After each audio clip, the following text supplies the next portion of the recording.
Man, I love the game of golf. It was a beautiful day out here today, wasn't it, baby girl?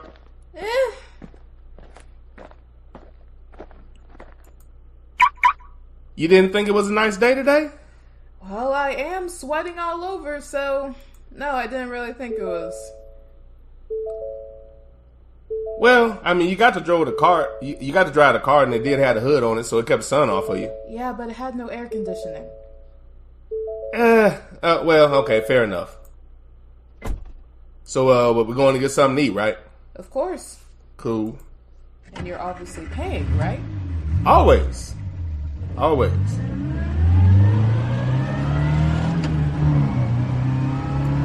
Man, golf is a fun sport. Hey, I drove the ball pretty well today, don't you think? Pretty well to the far right, yeah? But, okay, even though I went right, my iron game was really good, and I was able to fight my way out of that. Yeah, but you hit it into the sand, and you did that quite often, might I add. Even when I went in the sand, my chip was really tight, so I was able to get out of there and get close to the flag. After 3 times. You have to admit, though, my putting game was really good, and it saved me a lot of the times from all of the bad hits I had out in the fairway. And it only took you 11 holes. Listen, until you get a good golfing game, I'm going to keep giving you shit. I'm improving. I mean, since I've gotten started, haven't I got a lot better? Yes, you've gotten better since your injury. We don't have to talk about my shoulder, but I mean, that's another reason why it's coming along slowly, but, you know, I'm going to get it. I'm going to get it. Sure. Hey, baby girl, I'm about to go hop in the shower. When I get out, we'll head out to the volleyball tournament, okay? Okay. Oh, can I use my the computer? Oh, yeah, of course, baby. Of course. Hey, baby girl. Yeah. Repetition breeds familiarity. Familiarity breeds comfort. Comfort breeds complacency or success. We're going for the latter rather than the former. All right, good deal. Handle business. Okay. Hey, remember you're a beast out there. Act like it. I will. All right. Let me see what he got in these emails. Spam. Overdue bills. Not surprised.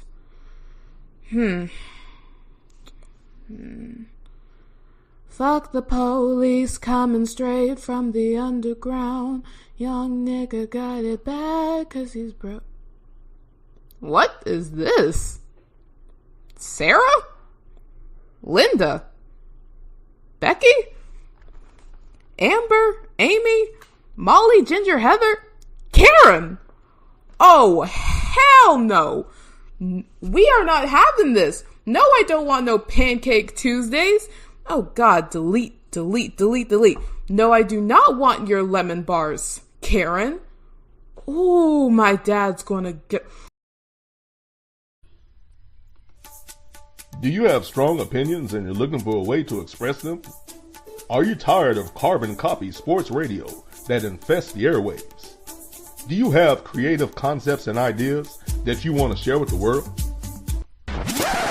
Then this is not the commercial for you. This commercial is all about Kinko's University. That's right. Kinko's University gets you prepared for the podcasting world when you don't have the chops for it. If you're one of the many people looking to get into podcasting, but you just don't have the skill, Kinko's University is the university for you. I want to do a podcast, but where do I start? And what do I talk about? Kinko's University. Don't worry, here at Kinko's University, the first thing we teach you about is OPP. That's right, other people's perspective. So you can always have something to talk about getting it from another source. Podcasting looks fun, but do I really have to do all that research and show prep? Kinko's University. Absolutely not. Here at Kinko's, we have classes like No Preparation 101, where we teach you to get around all of that pesky show prep because we know you don't have the time. I wonder what the best time slot is to get the most listeners. Kinko's University. Don't worry, here at Kinko's, we have a class called Recycling Ideas 101, where you can find a time slot that works and just jump in that slot to try to make it happen for yourself. Kinko's University. I want to come up with new content and subject matter, but I'm not that creative. Kinko's University. You'll also take Regurgitation 101, which will help you come up with other people's subject matter that you can recycle and make your own. That's right, here at Kinko's we teach you how to get around hard work, getting new wrinkles in your brain, and having to work hard at your craft. Come to Kinko's, where you can take these top courses with top teachers. Most people that go to Kinko's graduate with Kinko's degrees, that's right, as master copiers. Kinko's University, for the skilled impaired. Kinko's University is not a real university and is not accredited. You don't actually learn any skills. You just learn how to mimic people who have actual skill.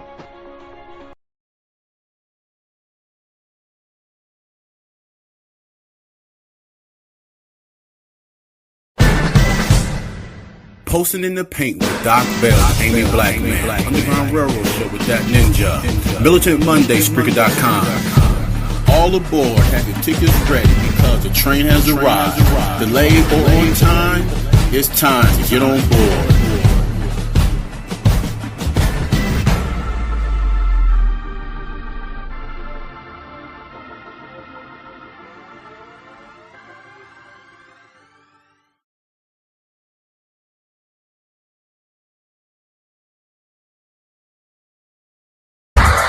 Underground Railroad Show with that ninja.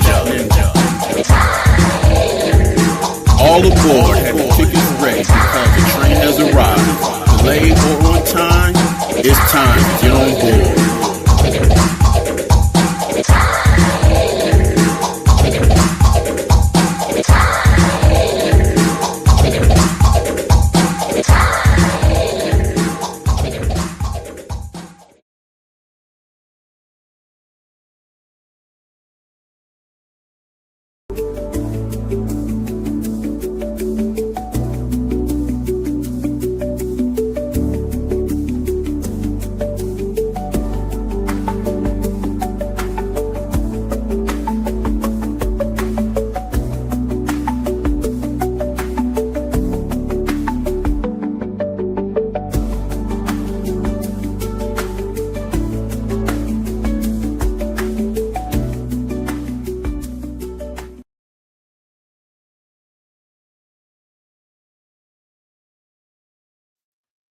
What's going on, fam? This is the Underground Railroad Show hosted by your boy, that ninja.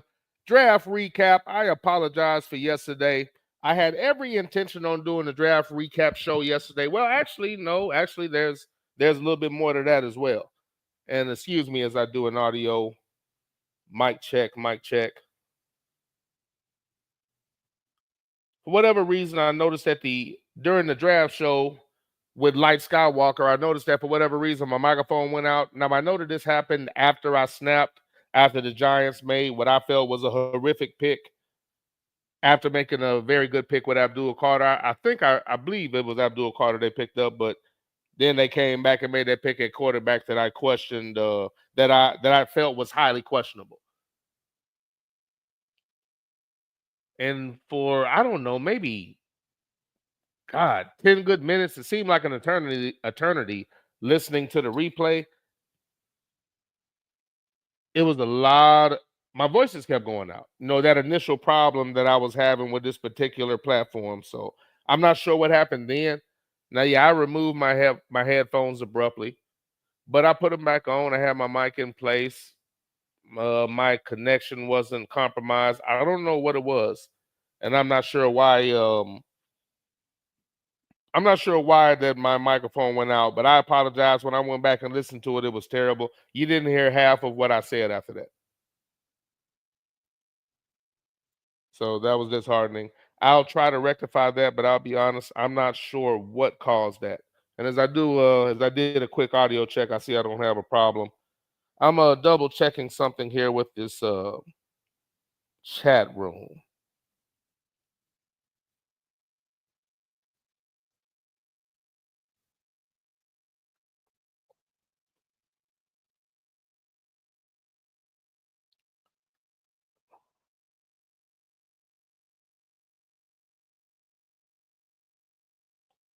What is this?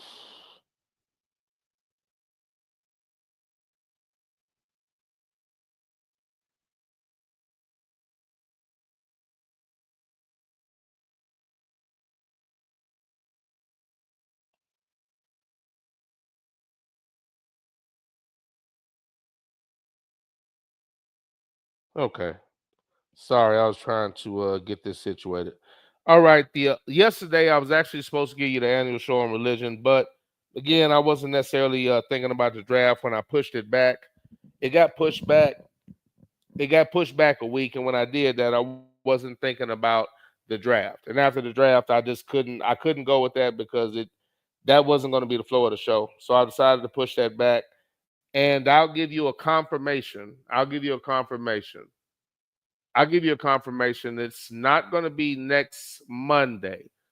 There's a possibility it will be not next Monday, but next Tuesday. Not next Monday, but next Tuesday. So we will have the annual show on religion. I'll give you the format and whatnot. But no, we can wait until next week for that. But we will have the annual show on religion next week, not on a Monday, but on a Tuesday. The purpose or the reason for this is that we have to accommodate the guests. So in accommodating the guests, we're going to do the show on right now what looks to be like Tuesday. Now, this could change in the foreseeable future, but right now the projected date is next Tuesday. But I'll let you know on social media platforms. I'll let you know as we go what day it's going to be exactly. Right now it's looking like Tuesday. Right now it's looking like Tuesday. But thank you for coming aboard. We're going to do the draft recap, even though yesterday was supposed to be the annual show on religion. After thinking about it and speaking with Light Skywalker, I decided that it would make more sense to do the draft recap fresh off of the draft and come back with the annual show on religion because at this point, there's no date on it. The only date that I did have was doing it the day after Easter. And since that got switched up, at this point, it doesn't really matter. It's not like the subject matter is going to get there's not going to be any more time added to the subject matter than there is right now. It's still going to be just as relevant and or just as present next week. So we'll continue with that next week, hopefully. But essentially, part procrastination on my part, bad timing. Yesterday, work ran a little long, and by the time I got situated and was in a position, and by the time I was in a position to do the show, it was just too late in the evening. It was just too late in the evening, especially on the East Coast. So it was good and past 7 o'clock on my end of town. That makes it past 8 o'clock on you. It was just too late in the evening to start the show. So I decided to do it today. So thank you for coming aboard and rolling with me. I actually meant to get started 30 minutes ago, but had to make some adjustments. Again, this platform and the package that I have right now, storage space is interesting. Had to download a few things, delete a few things, give myself enough room. So the a lot of things different on this one than the former platform. But let's get into it. Draft recap. Slight side story I might hit before that is still football. I'll give a quick thought on that. And I'm but I'm going to go through the majority of, I would say, select teams, but it's not going to take that long to grade teams. I'm probably going to give you a take on each team, the majority of the teams in the NFL, in all likelihood, all the teams in the NFL. I'll give you my grade based on them addressing their needs or what I felt their needs were. Thank you for the cow, sir. I got them. Thank you for that. And up on today, that's all. That's what we have today. Today is going to be a singular show. As you know, I'm a football junkie. The beautiful coordinated efficiency that is a game of football is something that I love all year round. I have a love-hate relationship with the sport, but the love-hate part of it is more or less around the politics and the people that run the game. They're the ones that ruin it, not the players. Let me be clear on that. So the love-hate relationship is due to the owners, the members, and paid employees of the league office and their particular policies and some of the things that they do. That's where my issue lies. And within the coaching ranks, hiring practices, that's where my issue lies. Some of the dumb rules that they make according to, I don't know, in the name of appearance or somebody that has influence or a lot of money, but a lot of rules have nothing to do with the game of football. But love the game, hate the politics around it. With that being said, we just had the NFL draft. It's an event. I was out at a kind of a soul food place. They had a bar in it. I'd actually never been there before. Food was okay. My people that cook are snobbish, so label me what you may. Food was decent. It was edible. Cool. You could get some drinks in there, listen to some good music. I know a lot of y'all live in Atlanta. You like, nigga, that's everywhere, but not necessarily here. But nice little spot, nice atmosphere. It was cool. It was cool. But while in there, the second round of the draft was on. Now, I wasn't in a position, I wasn't watching the draft and I wasn't following it on my phone. I figured I could always go back and just see who got drafted where. So, a couple of things there. That means I wasn't present live and just chilling because that's what I planned to do. Plan switched up, kind of got out and about for a minute. So instead of sitting there doing whatever I was doing, listening to the draft or watching it, moving around, whatever I had going, but, having the draft at least in my ear, I wasn't doing that. So, for that reason, I wasn't aware or privy to what was going on at the time once the second round got started. I caught on to all of that after the fact. Later on that evening, once I settled down and looked at the draft, actually not even that evening. A little bit that evening, but mainly the next day. So it was Saturday before I even really looked and started to, absorb what happened in the second round. And, of course, with the topic that everybody's running on, and I'm going to go there as well. So in an effort to, allow people to get in and just before I start grading teams, let me say this. As I've stated many times, I'm not going to – mainstream topics aren't really my thing. I'm not one to allow, whatever the top story is to, detour me from whatever my task was ahead of showtime. Secondly, I just have to be blunt. If you listen to my show and paid attention at all, I say the same thing all the time because I believe it to be true due to empirical evidence, and the empirical evidence being the behavior of said individuals, the repeated behavior. And after so much time has passed and this behavior continues, I have to believe this is who you are. So I believe. The NFL has always discriminated against ninjas in the draft. This is not new. Every black left tackle, they always say, well, I'm not sure if he's going to be a tackle in the NFL. He may have to switch to guard because guards get paid less. There's never been a left tackle that they didn't speculate about whether he could start at tackle or not, no matter how good he was in college. Maybe they didn't say that. Maybe there are a couple. But for the most part, they always question it. They always question it, and they always grade some other people with less ability and less accolades and less tape and less work done on the field. They somehow get elevated to the same status or above. They always do that at left tackle. Why? Because they get paid. They always say when a black person is intelligent and there's nothing but good tape and everything about him, they say, well, he doesn't really love football. Because if you have other interests and you're intelligent, somehow that's negative if you're a ninja. That's never a negative for anybody else. That's just a ninja policy. If it's a ninja, well, I don't know if he loves the game. I mean, he reads Socrates. But when it's Josh, oh, God, he's a well-rounded guy. I mean, plays football, knows the opera, has interest in, futures and real estate. I mean, he's an intelligent guy. I see why I want him on my team. The situation isn't different. It's just the analyzation. They've always done that. Left tackle, it happens every year. Defensive end, it happens every year. Why? Because they get paid.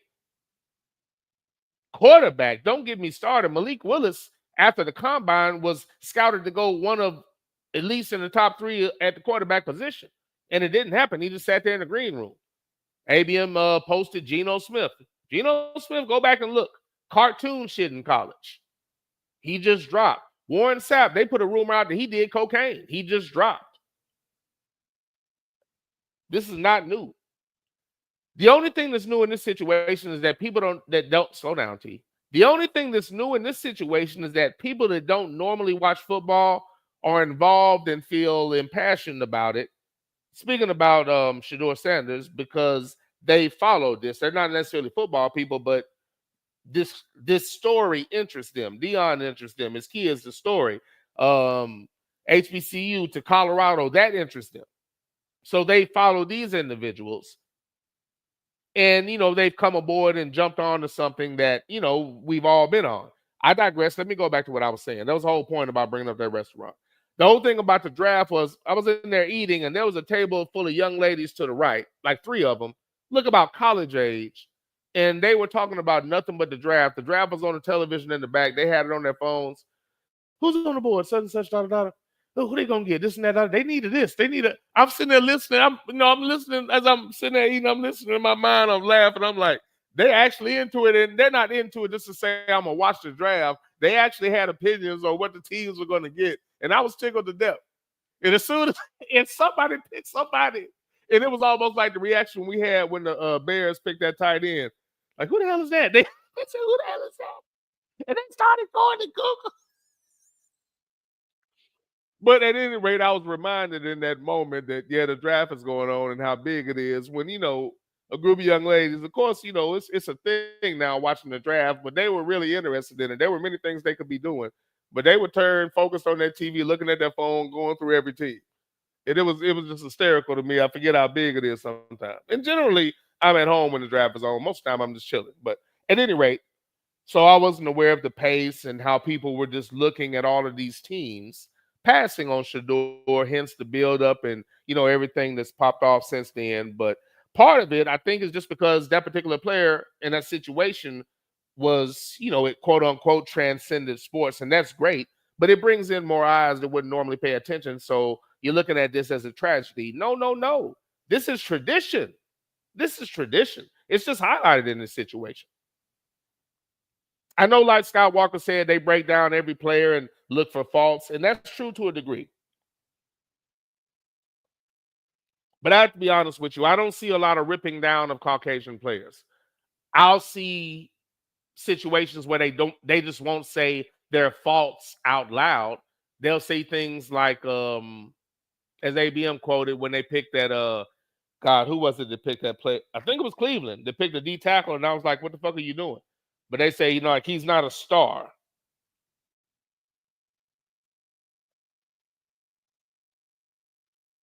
Oh, sorry. Business text. I'll hit it in a minute. That's going to be expensive, bro. Rocks instead of mulch. I digress. I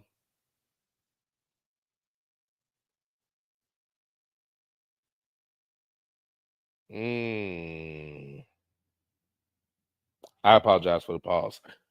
But more eyes, I think, and because of those eyes, people had more of an opinion on something that happens a lot.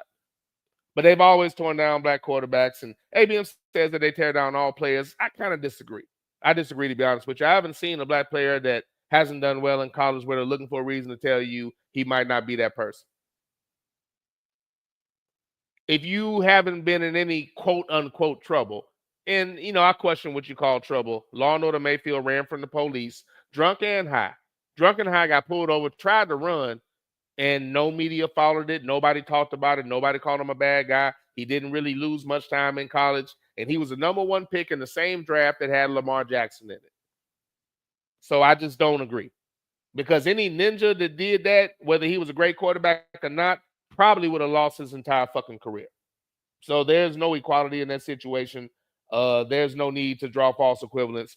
I disagree because I think a lot of those average white players that get drafted, we scratch our head. A ninja that's that average is not in the draft.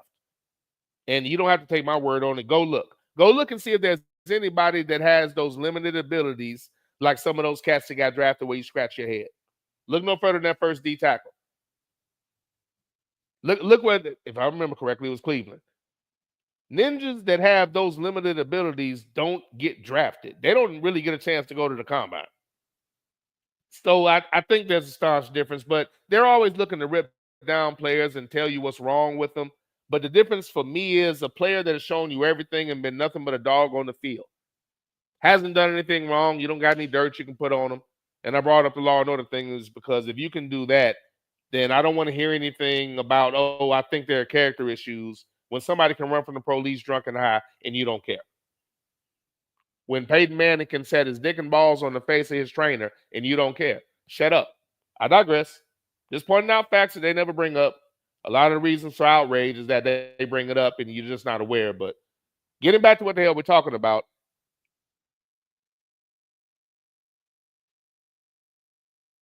there's always been a push for lesser players to get drafted higher. In my opinion, probably because of the money. That's why they're always ripping down left tackles, always trying to rip down defensive ends, defensive tackles, which is why you'll see some of these people go early. if you have sense as a team, you should draft your tight end late, and you'll find an athletic tight end like Isaiah Likely that's better than everybody that got drafted ahead of him. He just doesn't get headlines. But there are certain things that happen in the draft where certain players get paid or get drafted high enough to where they're going to get paid. And they just fizzle out and they never pan out and nothing's ever said. It happens every year. But it's not new. The only thing I think that was new in this situation is that it was very much highlighted.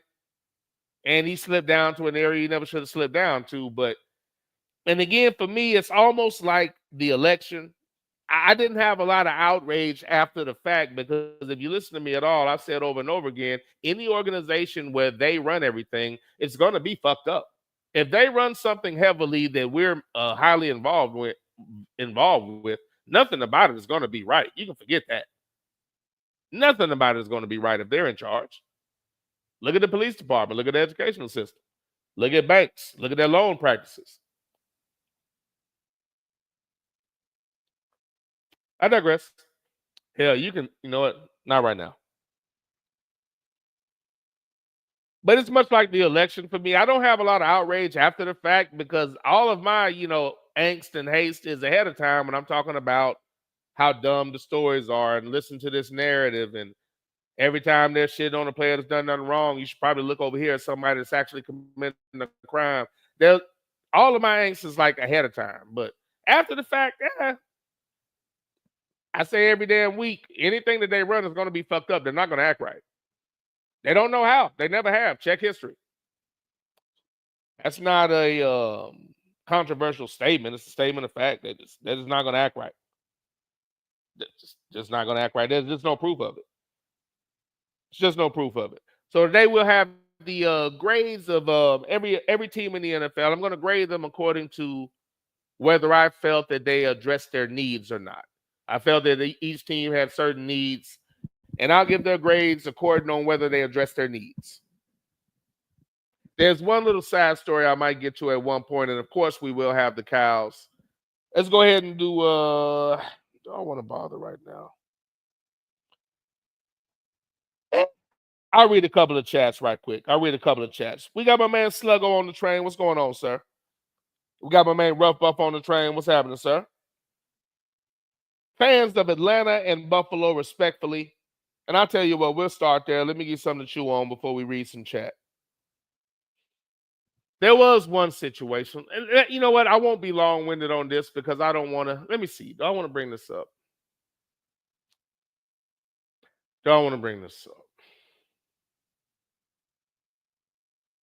You know what? Not right now. I won't bring this up at the top of the show.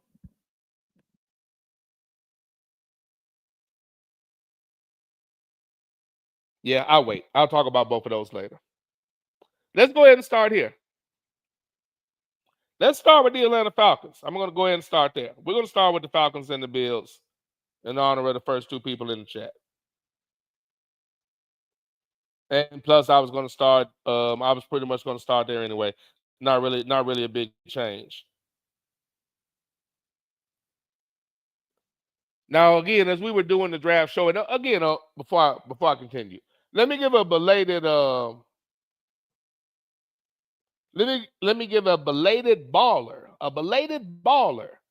to Light Skywalker for helping me in co-hosting the 8th annual NFL draft show covering the first round with live reaction to the NFL draft.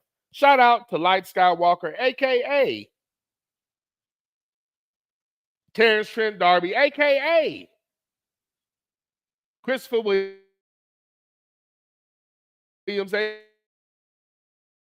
a.k.a. Al B. Sure, a.k.a.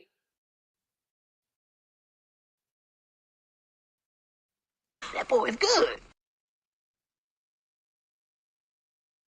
That boy is good. That boy is good. Appreciate the guest spot last week, sir.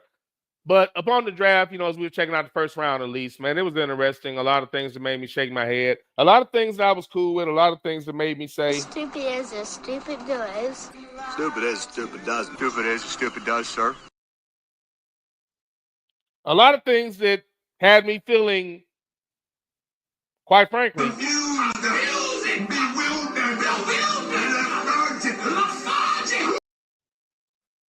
But I didn't have that issue with the Atlanta Falcons. The Atlanta Falcons did not have a lot of draft picks, but let's keep this in perspective. And these are my opinions. One, Atlanta has a good team. They're already in a good spot. They have a lot of good players, have their quarterback of the future. They just waited way too long to get him in the game. And they have a coach that's actually capable, unlike Arthur Smith, who I never believed in. And I said that from day one when he got hired, because he got hired on the back of Derrick Henry as opposed to actually doing something as an OC. The only thing he did was finally put him in the game because he wasn't even playing initially because they thought he wasn't good enough, because I guess they get their scouting report from the fucking four-letter network who actually said that stupid shit. Oh, Derrick Henry probably won't make it in the NFL. I mean, he won't be able to get started. You know something I never see is Derrick Henry get caught from behind once he breaks out into the field for real. Every now and again, somebody can get an angle and chase him down damn near in the red zone on an angle. But I'm talking about, and some people don't know when I say that, they were like, hey, you don't watch football. I said chase him down. Coming at an angle is not the same thing. I'm talking about he's gone, you're behind him, and you walk him down.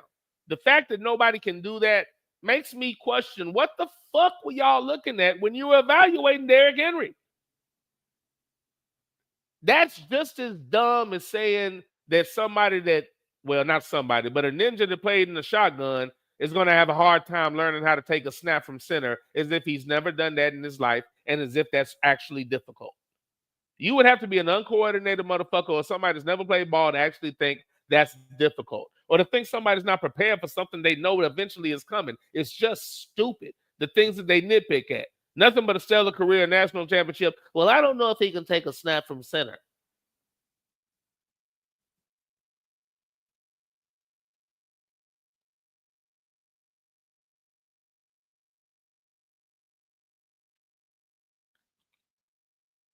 I digress.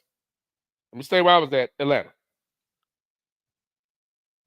Atlanta finally got a decent coach. I didn't mean to go off on that rant about sorry ass Arthur Smith. My apologies. But even though there was some time management issues in at least one game with Mr. Penix, to where if the clock was managed, it wasn't some type of mathematical equation, genius type of shit. It didn't take a lot to call a timeout and preserve the clock. They were acting as if they were worried about something bad happening. What should have happened is he should have been in the lineup a lot sooner, so the goofy ass coaches should have had more trust, and they just could have been playing football. It was really strange. They did it at the end of the first half and at the end of the game, and it could have and would have been over. Again, Michael Penix, when he finally got put in, every time Atlanta needed a play, he made it. The only time he didn't is when the defense couldn't get off the field, and he had to watch from the sideline as they lost.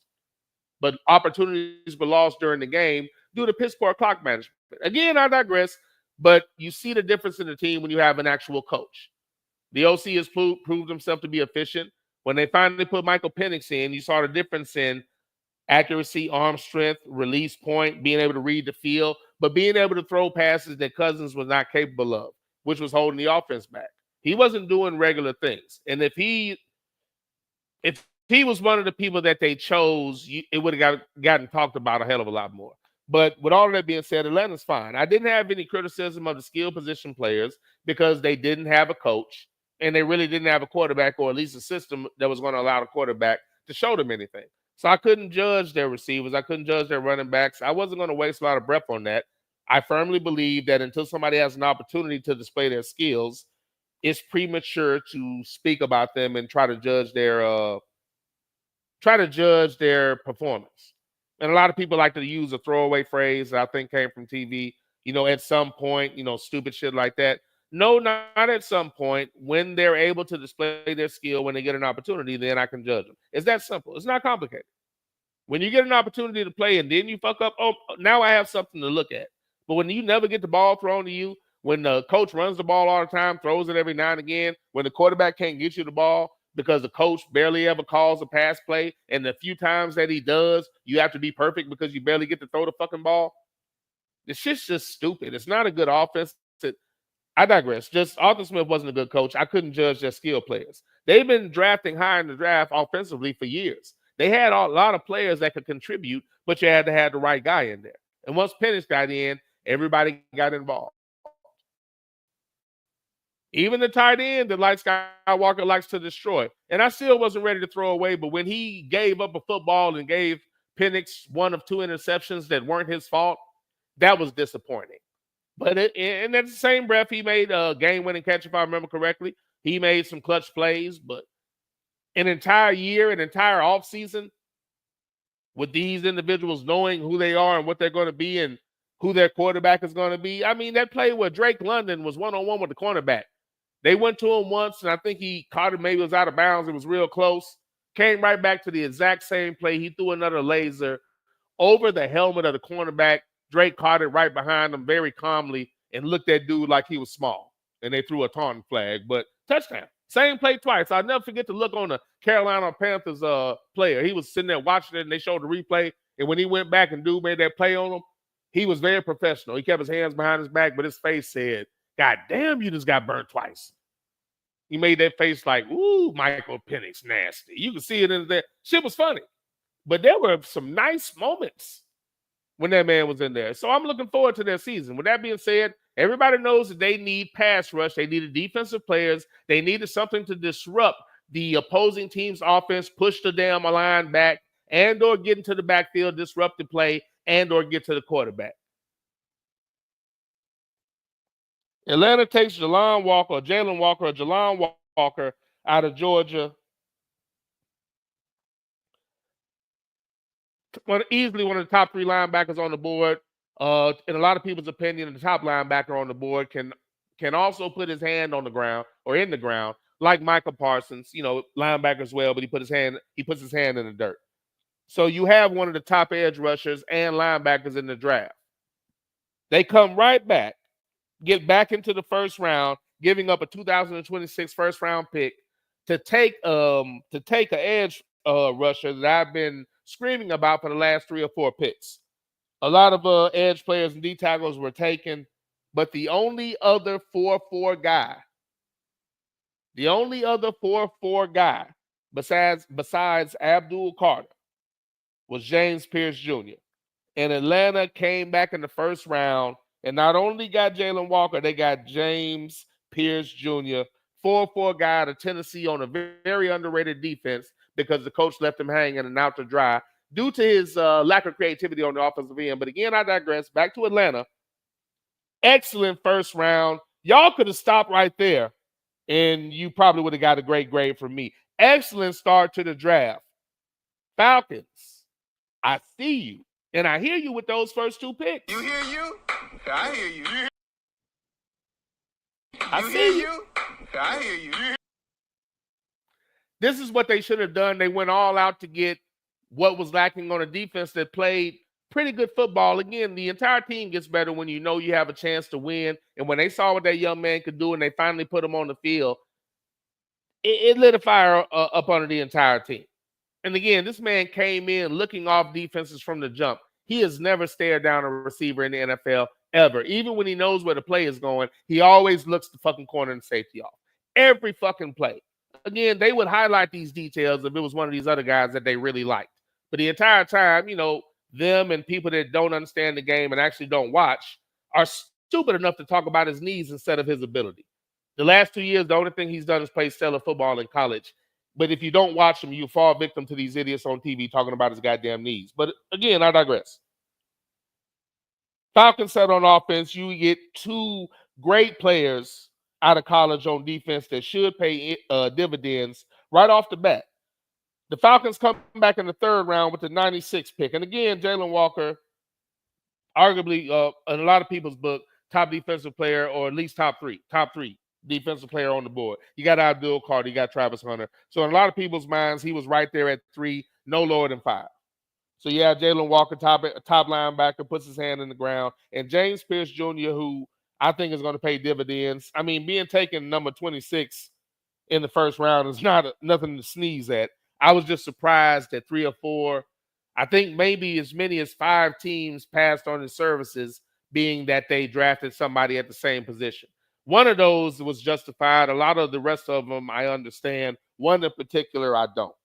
But two great picks for Atlanta. They address need. And I'm looking forward and very anxious to see how these individuals are implemented onto that defense and the impact that they can have, and the impact that they can have with players that are on the team that now they can draw attention, and or the other players drawing attention can allow them to be loose. This is going to give them a lot of options on defense. Looking forward to seeing what Atlanta does with that next year.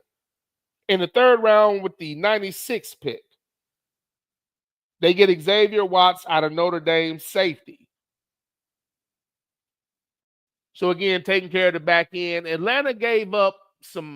Atlanta's defense gave up the ass a lot, especially noticeable towards the end of the year when Michael Penix was in and he was making those plays and he was taking them downfield, scoring touchdowns and getting scores when they were down, putting them ahead, and watching the defense give up the ass, whether it be in overtime and or the fourth quarter. So that happened a lot, and a lot of that was through the air.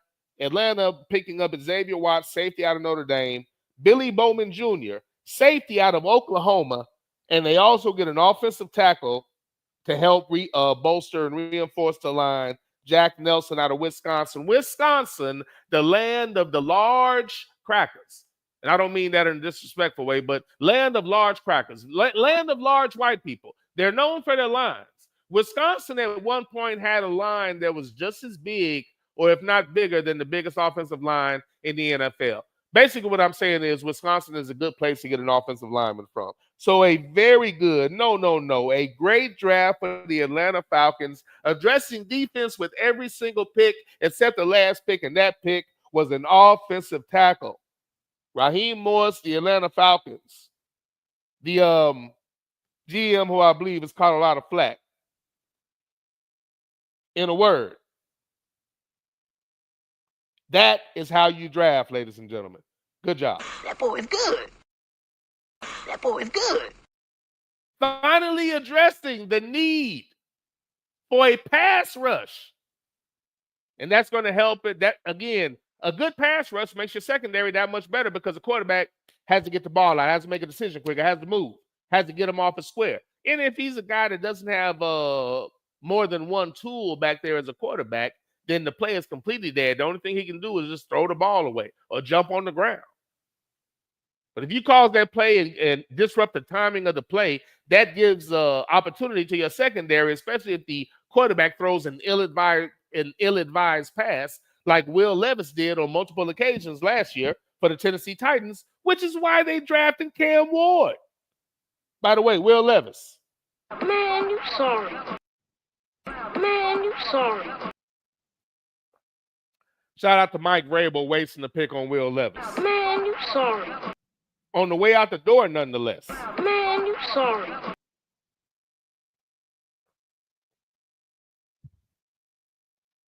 Admitting Tannehill is a failure without admitting it. But once again, Atlanta Falcons, in my opinion, let me make sure. I can't speak on what every player is going to be, but as far as the draft and addressing your needs, Atlanta gets an A+, and that's not an easy grade to get. But I don't see a reason to not give Atlanta an A+. I love the first two picks. I don't think you could have done any better where you were at. As a matter of fact, I know you couldn't. I think you got an underrated edge rusher again, the only 4-4 guy in the picture. And in his situation, that matters because he's rushing the passer. So the speed actually matters in that situation. He's going to be running some things down. And quickness really matters. Quickness, again, those of us who play sports know that if you're fast, you're not necessarily quick. And you can be quick without being fast. If you have both of these things, that's when you get Javon Curse and your Reggie Whites. And that's when you get all those monsters. But I don't think you could have done any better with those first two picks. Best linebacker and somebody who could end up being the best edge rusher out of the group. A safety from Notre Dame, coached by a former Buckeye. Safety from Oklahoma. And you get an offensive tackle from the land of the giant white people. So I love that. A+ for the Atlanta Falcons. I think they did an excellent job. Not drafting anything on offense but an offensive tackle because you have weapons. Anything else that you need, you can get via free agency. you have more than enough running backs, being that you went extra when you couldn't afford to do so. But great job by Atlanta. Once again, great job. That boy is good. That boy is good. Ladies and gentlemen, that's how you do it. Falcon fans, y'all should be pleased. You should be pleased. Very nice draft. Very nice draft. And again, as a football guy, I'm just looking forward to, and again, I don't know if I finished my thought earlier. I'm sorry for being sporadic. But the entire point about the Shedeur thing, because I never finished my point, is I'm not going to allow that to take over the whole show and not talk about these teams and who drafted who. I can get to that, but I'm not going to speak about it like they don't do this all the time. They've been fucked up for a while, and they're going to continue to be fucked up. I truly believe there's a black quota at quarterback. That's why every time you see a ninja come in and start to take over a job, they're always trying to downplay somebody else. Cam Newton, and Jameis Winston, with the way that their careers were projecting, had no business being pushed out at the times they've been pushed out. It made no sense. There have never been players that have been done the things that they've done in their first 6 or so seasons that receive such a short leash in this push as if they just can't play. And I'm always aggravated because whatever the media says, most people just go with it, or they at least treat it like it's viable instead of throwing the shit away and treating it for what it is. And all out attack on certain players just because of who they are. It's not in the league. Jameis Winston is relegated to a wanderer, a journeyman. It's fucking crazy. But, again, it's most people just, whatever's on TV. I won't argue that point. You take in the point from the people you respect or you admire. So a lot of people, think that water's a little bit colder, sun's a little bit hotter. The Buffalo Bills, and then I'll jump into the chat room. The Buffalo Bills. Not a fan of the team, but they are a solid team. I felt like last year when they were smart, in my opinion, and they had balance. I think the key for Buffalo is balance. When they're a balanced team, they are tough. When they are a balanced team, they are tough. I think they get into trouble when they want to try to make Josh Allen something he isn't, and basically try to make it a Josh Allen show instead of just playing smart football. Instead of playing smart football, sometimes they try to make it a Josh Allen show, and that's cost them every single year. That's really bad coaching, and they haven't stopped doing it. But there's no criticism for it because, again, they like Josh Allen. And we saw that last year as they gave him an MVP he didn't earn when Lamar Jackson once again did some cartoon shit, but they didn't want to give him another accolade like that when their entire purpose has been to say that he should have never been a quarterback in the first place. But he's better than everybody that they projected to be great. Giving him another, again, when they're in charge of something, it's not going to be right. You got the media, it's mainly them. They're fucked up. They give the award to somebody because they like him. He's white. I want to give him the award. I've liked him for years. He hasn't done anything to justify it. This is probably as close as he's going to get. Even though this man just did some cartoon shit, I'm going to give this award to Josh Allen with a straight face. And again, the crooked media, who are mostly those people, backed it up. People actually try to justify that. And again, Coach of the Year to me was super stupid. But, I digress. Coach of the Year easily should have been Dan Quinn. Minnesota losing Kirk Cousins was not a big deal. He's average. Anybody can do the shit he does. That's why Sam Darnold had a decent year. They got weapons everywhere. Oh, God, how did he perform with some of the best receivers in line? The fuck out of here. And they were carried by the damn defense. They had a great year. Don't get me wrong. The team didn't suck. He did a good job coaching. But over Washington, get the fuck out of here. Rookie quarterback, 1 game away from the Super Bowl. And even before that, the record that they had, what they did in that division, especially considering the media didn't believe in Jaden Daniels like that. So that means when he performs, y'all should be ecstatic. Like, oh, my God, look what he did, despite what we said. Obviously, this team, I digress. Point is, Buffalo Bills, when they were balanced, I felt that they were at their best. They get Maxwell Hairston out of Kentucky, cornerback. Solid player. Kentucky actually underrated defense. They usually have a solid defense. Team doesn't necessarily come with them. They're not pushovers, but they haven't been able to break through in the SEC. They're sitting right there hovering on that bubble. This is a very nice pick right here. Again, great player out of Kentucky, though, that cornerback from Houston. From Kentucky, Maxwell Hairston. TJ Sanders from South Carolina in the second round with pick number 41. Maxwell Hairston was pick 30, but pick number 41, TJ Sanders, defensive tackle out of South Carolina. Damn good pickup. Somebody that helped South Carolina be a terror throughout the season. They had a very good defense that put a lot of pressure on a lot of teams. Got cheated out of 2 games in front of the entire world. But South Carolina had a great defense, and one of the reasons for that was TJ Sanders. Nice pickup for Buffalo. Fortunately for Rough Buff. Unfortunately for me, not a fan of Buffalo, but that's a great pickup. Again, from Arkansas, Landon Jackson, pick number 72 in round number 3, edge rusher from Arkansas. That's another good pick. Arkansas had players everywhere. They were a team that could have done better, should have had a better season.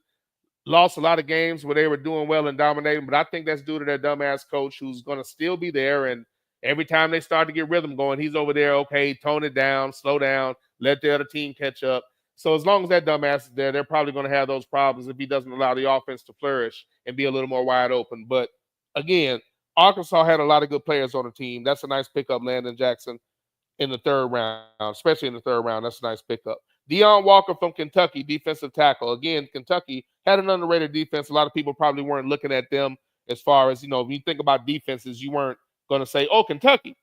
But no, they weren't pushovers, weren't the tops in the league, but Kentucky had a formidable defense and a lot of good players on it.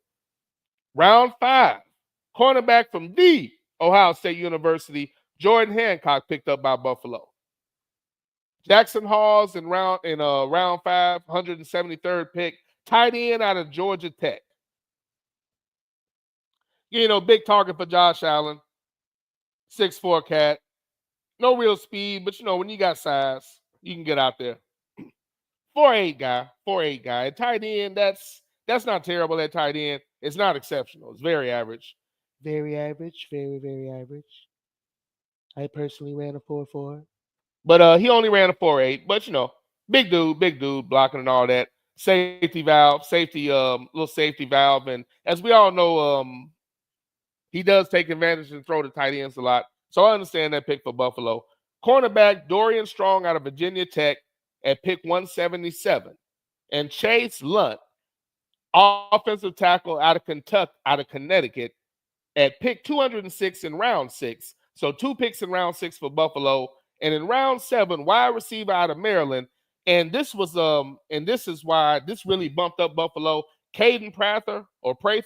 That's a very good pick for Buffalo. I can't remember. I think he may have gotten injured at one point. He's a really good receiver. And to get him in round 7, that was very good scouting by Buffalo. That's very good scouting. Don't be surprised if he doesn't make a contribution next year. He's actually a pretty good receiver. So that was a nice pickup in the 7th round for Buffalo. And I like to say this, and I'm going to give Buffalo for this draft.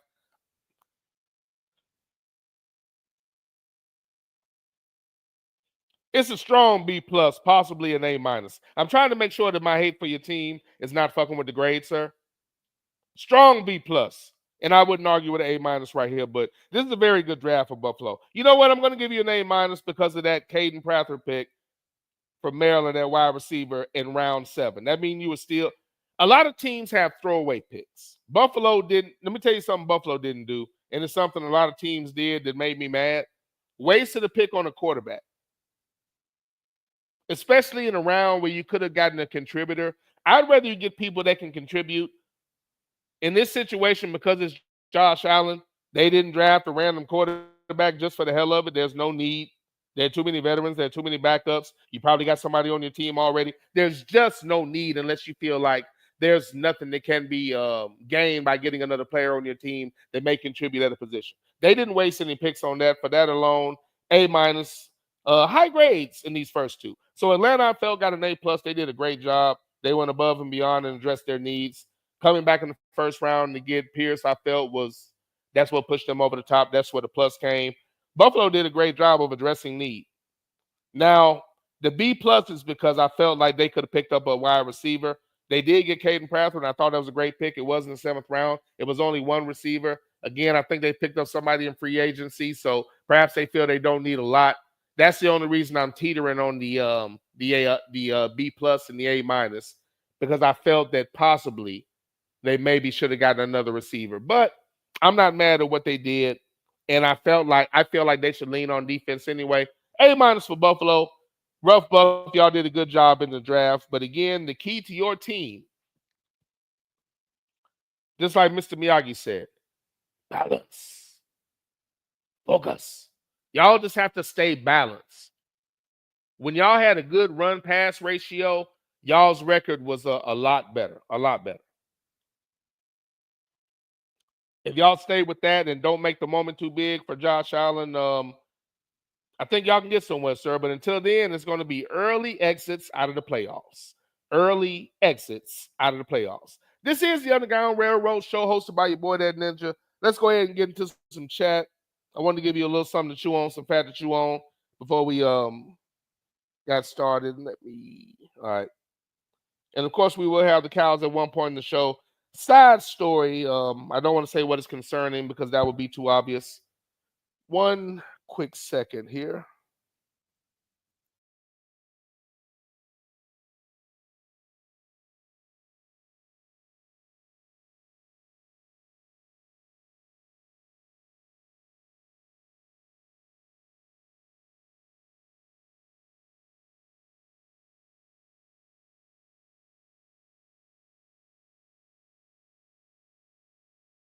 Where your strap at? I'll bite your strap. Go get your strap, bitch.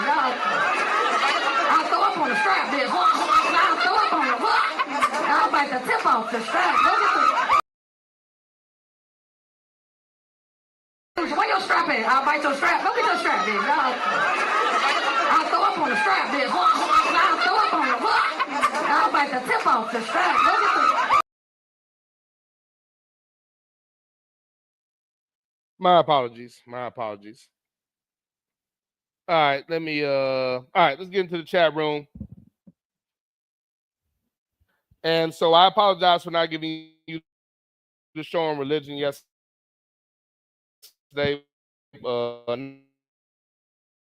Not yesterday, but yeah, yesterday, but what am I? Hopefully, next Tuesday.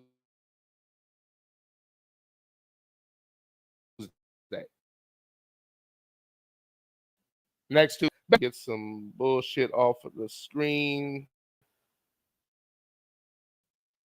that's up here for no reason. All right. Get the fuck off my screen. There we go. All right. As this chat keeps moving. First man aboard the train, we got Sluggo the Ham on the train. What's going on, sir? Thank you for coming aboard. Hope you are enjoying the ride thus far. Sluggo said, we got to stop thinking that Tomlin doesn't have a say in his quarterback. But at this point, he and James Franklin are one and the same. Sluggo said, we got to stop thinking that Tomlin doesn't have a say in his quarterback. But at this point, he and James Franklin are one and the same. And you know what? I get what you're saying right there. What you're saying is, we're saying that, man, obviously he can't choose his quarterback, but I guess what he's saying is what a lot of us might not want to admit is perhaps he is choosing his quarterback, and this is who he's picking. And if I remember correctly, I think Tomlin played quarterback at like a smaller school or something like that, probably because he, you know, as it goes, as ABM knows, they weren't really allowing ninjas to play quarterback. They'd always switch your position. So you would think that he would understand. So perhaps that's what Sluggo was saying. We got to stop saying that. Perhaps this is the quarterback that he's choosing. I think what Sluggo is saying is, You blind motherfucker. Did you blind motherfucker? yeah, it's that's unfortunate, man. That's unfortunate. It's I haven't got there. I'll go there next, but yeah, I don't get it. Between not keeping Russell Wilson, not keeping Justin Fields, all the years where they've had opportunities to draft, they had an opportunity to draft Dwayne Haskins. They didn't do it. 12 Gauge, they didn't do it. Malik Willis, they didn't do it. Now they had an opportunity to draft Shedeur Sanders and or Jalen Milroe. They didn't do it. Oh, Jesus. Sick help. Sick help.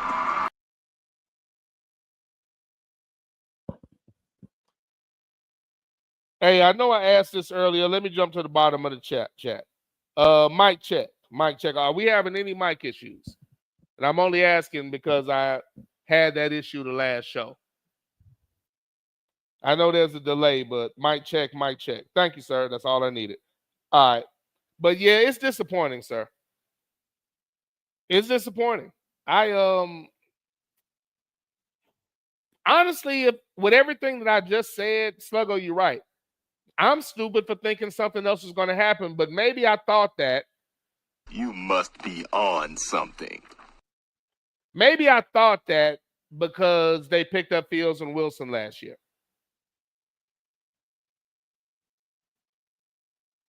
So for that reason, I thought, things had changed, but I guess not. So perhaps it's Mike Tomlin that feels at the quarterback position. White man just a joy to be around. They smell like lemon juice and Pledge furniture cleaner. Who raised you?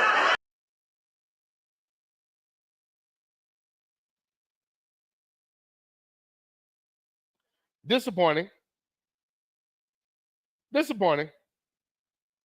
But, sir, I might have to agree with you at this point.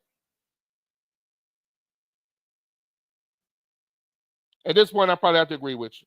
Sluggo said, Nick, you should have interviewed them. Would have made for great content. Hold on, who should I? Okay, I'm trying to remember what I was talking about. I forgot the fucking story I gave you. What was I saying at the beginning? Remind me in the chat, sir. Remind me in the chat. Microphone amnesia. Sluggo said, heard a lot about Shedeur Sanders having a weak arm. That's plausible, but said arm is definitely stronger than Matt Ryan. And if I recall correctly, he went number 3 overall. Again, facts are a great way. Facts are a great way to derail the excuses they try to put out there and everything they try to put out there to rationalize bullshit. You can't rationalize bullshit. Great point. The arm thing is only brought up. It's only an issue when they're trying to use it to downplay a player like Shedeur, and questioning his arm is no.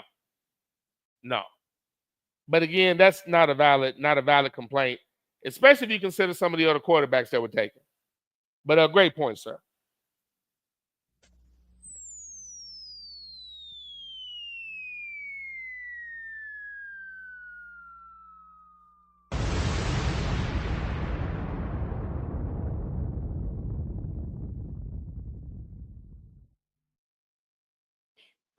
Brought him in once, but we had the aforementioned Rough Buff on the train, big-time fan of the Buffalo Bills. Sluggo, a big-time fan of the Atlanta Falcons. And I'm sure both of them are pleased with the draft. Unless Rough Buff feels like... Now, again, another reason I might give Buffalo a B+, and the reason why I'm flaking on that and going back and forth, is because they also could have picked up a running back. They were in a position where they could have got away with that, and Henderson was there. And as much as I don't like Buffalo, I would rather Henderson went to Buffalo than New England. So that's the reason why I'm back and forth on A- and B+ for Buffalo. But overall, good draft.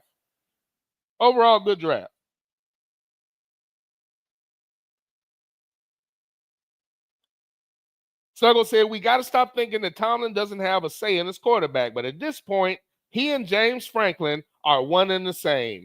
Hashtag I hate niggas, bro. At the quarterback position. I hate niggas, bro. At the quarterback position. I hate niggas, bro. At the quarterback position. We've been saying year after year, if Penn State would just get a difference maker at quarterback, they could be special. But apparently James Franklin. I hate niggas, bro. And after all of these years, even though he's done it in spots, but when it's come time to draft players that have been right there, isn't it almost safe to say Mike Tomlin at the quarterback position? I hate niggas, bro. I don't understand. Sluggo said, being cocky and arrogant and/or high on themselves is what makes most professional athletes the players that they are. But a ninja with those attributes will be cut down to size. We'll show you. And again, that is exactly what happened. Devil is not welcome here. When you're dealing with the adaptation of the devil,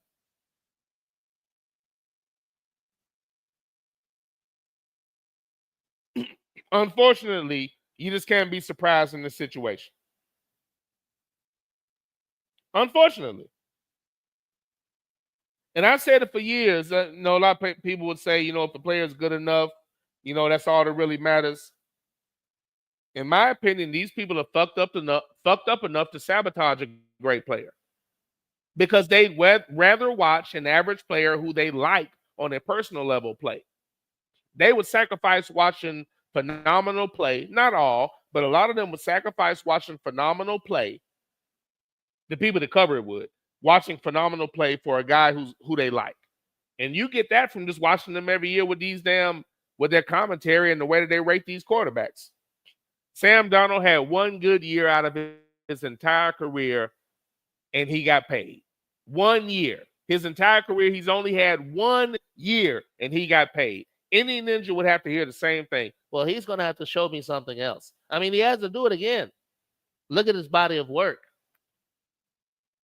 It is what it is, but yes, Sluggo, that's what it was. We'll show you. Facts. Sluggo. You're a goddamn genius.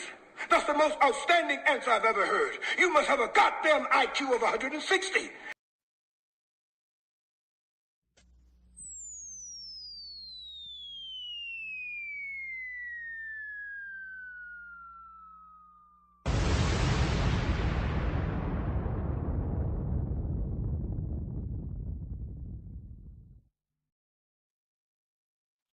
Coming aboard the train saying, Stu Dan on a Tuesday.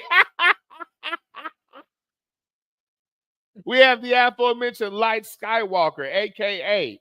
Angry Black Man on the train. What's going on, sir? Motherfuckers is selfish as fuck. Y'all heard all that radio gold last week. That's what he's depriving and keeping us from. No Hip Hop Friday. Motherfuckers is selfish as fuck. No angry ass commentary, destroying the Lakers and the who's the other victim? Destroying the Lakers and Doc Rivers every chance he gets. Motherfuckers is selfish as fuck. Yep. You don't have to wear. It's not about what Shador did. It's not about. And again, this is the way they like to flip the narrative. If and just to address what was said in the chat room, it's not about what he did. It's about who they are. You gonna get us in trouble. You black, you live in America, you in trouble. I can't get you in no trouble. You black, you live in America, you in trouble. I can't get you in no trouble. What's going on, ABM? Sudan, motherfucker.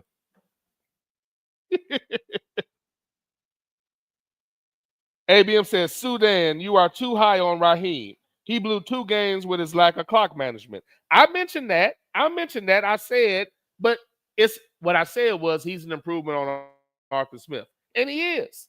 Now, if he stops blowing games on clock management, it's all good. It's all gravy.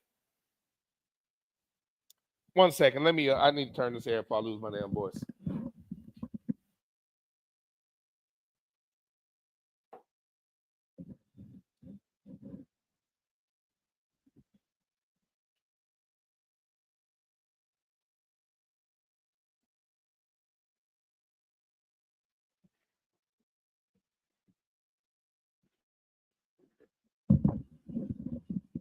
I apologize for that unprofessional pause, but necessary evil. And now, to compound that, I'm going to hit y'all with a cough button.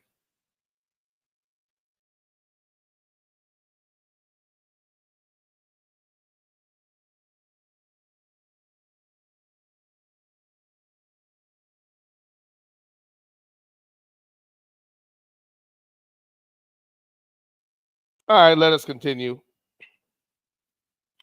Sluggo said the Falcons definitely addressed their needs, but only time will tell if giving up next year's first-round pick was the most prudent thing to do.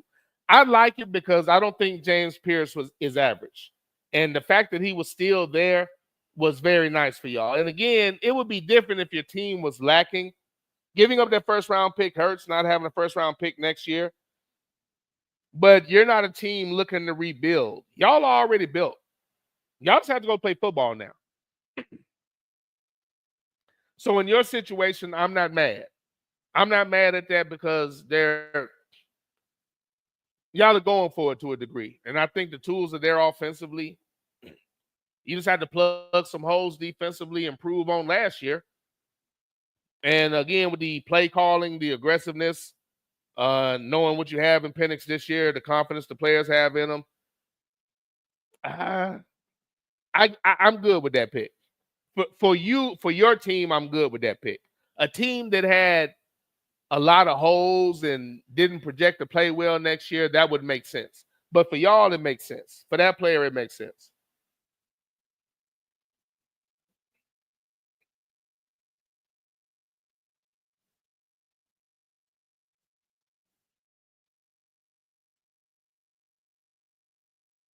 Sudan on a Tuesday, motherfucker.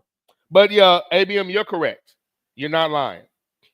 He did blow 2 games, so I know why you're saying. What? Nigga, please. But again, I addressed that. He just has to improve upon that. Sluggo said Raheem passed on Wilkes. Maybe. Okay, you know what? I agree with that as well.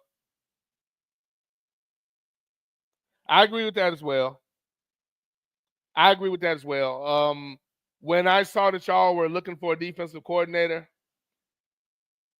and I knew that Wilkes was available, I thought that was automatic. I thought that was a no-brainer. But such is not the case. Yeah, I was disappointed in that too. Wilkes was available. Wilkes interviewed, and he didn't get the job. I hate niggas, bro. Oh, you're on something, all right. Must be some powerful shit, too. Falcons fans and even fans of football like myself were definitely saying, You're robbing us, you son of a bitch. I would have liked to have seen that. Steve Wilkes' defense carried the 49ers to the Super Bowl that year. And when they threw the game away trying to depend on a so-so quarterback, they fired Steve Wilkes.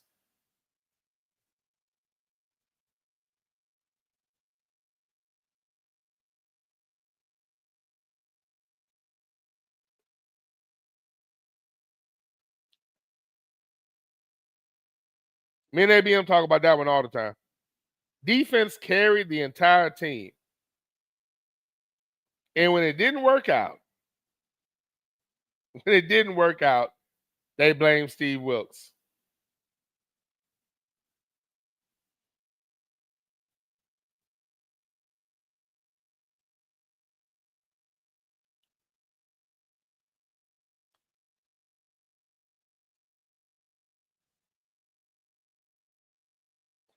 Yeah, but that was disappointing. And again, we'll see what happens with the defense, but I didn't understand that. That should have been a no-brainer, really and truly. Should have been a no-brainer. But unfortunately, it wasn't.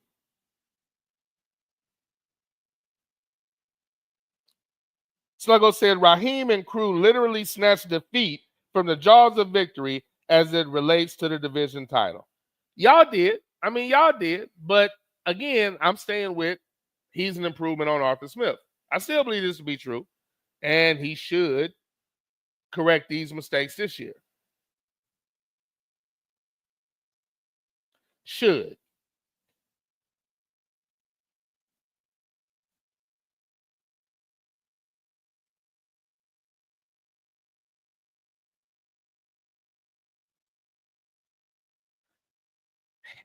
And again, I think I was actually live doing a show when he did that. I think I screamed at the TV and everything, but yeah, it was disappointing. I'll admit it was disappointing. Any sound bites I don't accommodate, I'm looking and figuring out that I don't have them, and I'm trying to figure out why. But we'll fix that. We got 334 Bama on the train. What's going on, sir? Thank you for coming aboard. Hope you are enjoying the ride thus far. Sluggo saying Raheem passed on Wilkes. Maybe the environment is a little sick. Yeah, I can't make an excuse for that one, sir.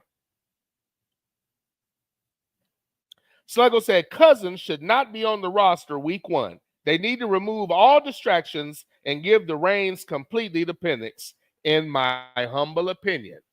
I agree with you, sir. I agree with you. Brilliance is the best brilliance is brilliance born from someone ignorant. 334 said some of these writers gave us an F grade, some a B minus. How could you possibly give the Falcons an F for that draft? And okay, again, I'll tell you how I feel about that. An F for that draft from the Falcons? You've been had. You've been took. You've been hoodwinked. Bamboozled. Led astray. Run amok. An F? That ain't true. That's not true. An F? Huh. Okay. Who raised you? Sports writers, this is just my opinion. When a team, well, fuck it. When a team that has an NJ quarterback does what they're supposed to do, they always get a low grade. Every time. Every single time. I don't know what else they possibly could have wanted. Did y'all want them to draft another quarterback or some shit? Hey, sports writers. You rotten bubs. You're all garbage. All of you. Sluggo said, I guess the Falcons will address the defensive tackle position at a later date. After letting Grady go, you would think they had a better plan to replace him. 334 saying exactly, Sluggo. And you know what? Great point. Great point. There's something that can be done in free agency, perhaps, but you know what? That's a great point. And, with that information and that reminder, perhaps I may take them down to an A. But good outside rushers and exceptional players help your tackles perform a little bit better because of the attention that they garner. Helps your secondary get a little bit better because they speed up the play. So, we'll see how it translates in making the entire defense better, but I feel where y'all coming from, and that is a viable argument to take it down to an A. But I'm staying with an A. But great point, sir. Great point. I agree. 334 said, finally get a pass rusher after all these years, but now the D-line wasn't addressed. And again, as 334 and Sluggo are saying, they did that, but they didn't address the D-line, and they lost a big key and a big player. And I'd imagine they're going to try to fill that with free agency and who they have on the roster.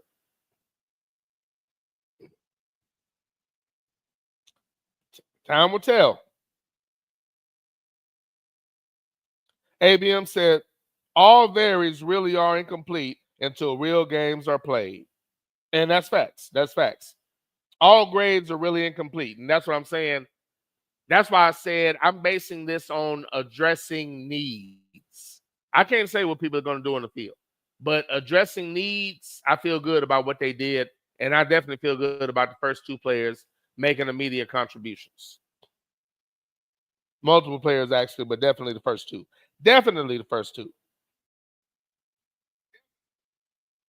Whoa. What kind of shit is that? Coming aboard the train with his traditional and his usual. Good evening. Motherfucker. Motherfucker. We have none other than JBJ on the train. Thank you for coming aboard, sir. Oh, just a little information. Tequila of choice tonight.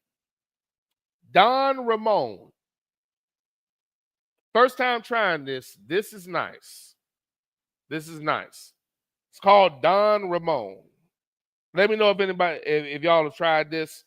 I'm trying different tequilas out. I've been going to the Walmart of liquors, Total Wine in Nashville, the Walmart of liquors. So some of the brands and some of the things that they have aren't in, every liquor store, but this is something that, they have people to talk to you about it. And somebody broke down to me what it is I actually like about tequila. And when they told me what it was, how certain tequilas were made, and I thought about the ones that I liked, and they kept bringing that up, I correlated that. I'm like, okay, I don't like a lot of fillers. 100% agave means there's not a lot of fillers. It doesn't necessarily mean it's all agave and there are no fillers at all, but they're going to be at a minimum.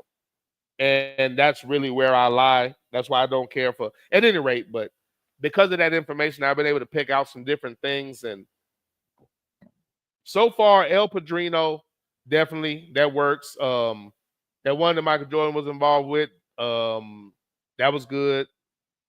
And this so far, nice. I think there have been a couple of more, but thus far, exploring tequilas, not bad. I'd actually recommend trying this. If I had to, let's see.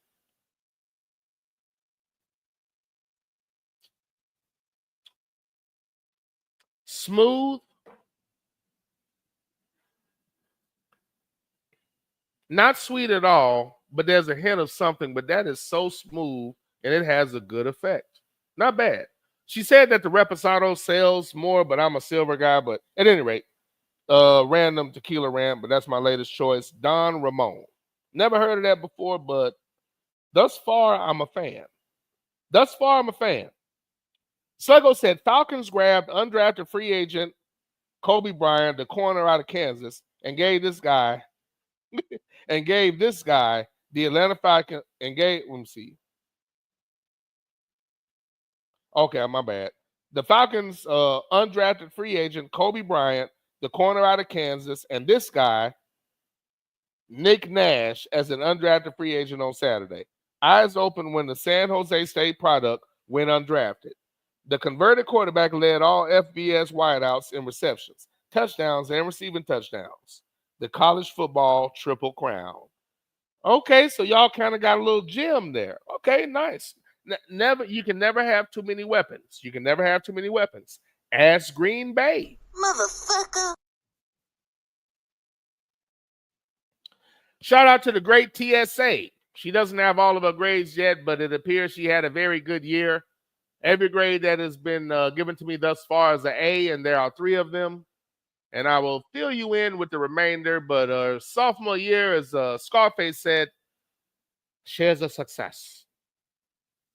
Sophomore year complete. Shout out to the great TSA. For the uninitiated who may be saying, who is this TSA that you speak of? Hello, good people. This is a PSA from TSA. You are listening to the Underground Railroad Show at Spreaker.com. I am the great TSA with my assistant, That Ninja. I'm sorry for the lack of attendance. I was busy spiking faces and beating data dominoes. TSA out. And yeah, right now she has the last win. But that, she's out of school now, so next game I'll update y'all. Next game. JBJ said, where we at? Okay. JBJ said the Falcons gave up a grip for that Tennessee edge rusher. They better hope that he pans out, or the GM would be saying,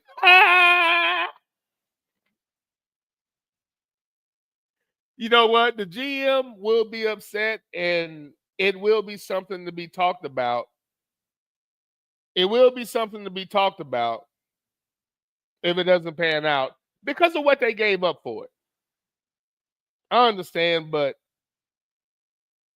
projecting, looking at it from the outside in, as somebody that's not a fan, and, somebody that was, that obviously from my commentary, I felt like that particular player should have been gone already. So I thought that was a very good pickup for the Falcons.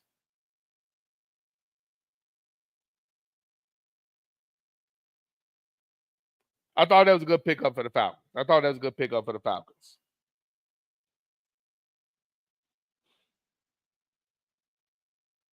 JBJ said Ninja still using the neighbor's internet.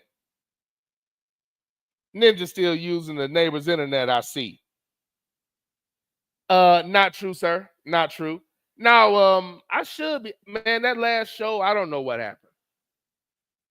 Because ABM was perfectly clear, yet and still there were issues with my audio.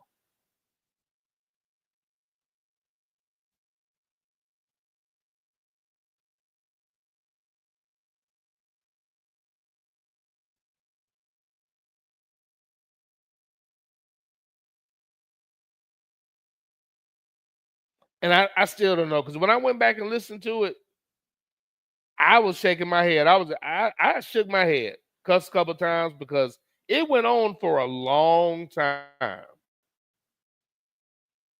It wasn't quick. That went on for a long time. I was like, damn, how long is my voice going to be skipping? And I really don't even have a real reason. And when I say reason, I can't tell you why it did that.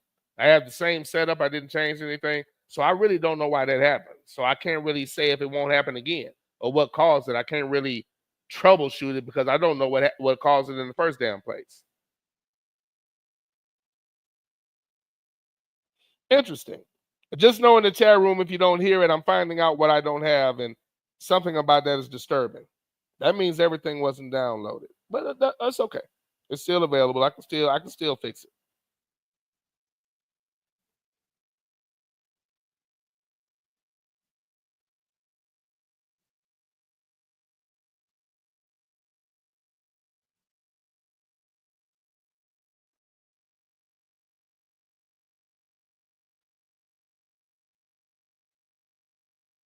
Sluggo said, heard that the Browns won't pick up Pickett's fifth-year option. Maybe your boy Tomlin will welcome him back with open arms. The Steelers, if they have a little bit of common sense, they won't let Pickens go. That doesn't make any sense anyway. I don't know why you let Pickens go anyway. It doesn't make any sense.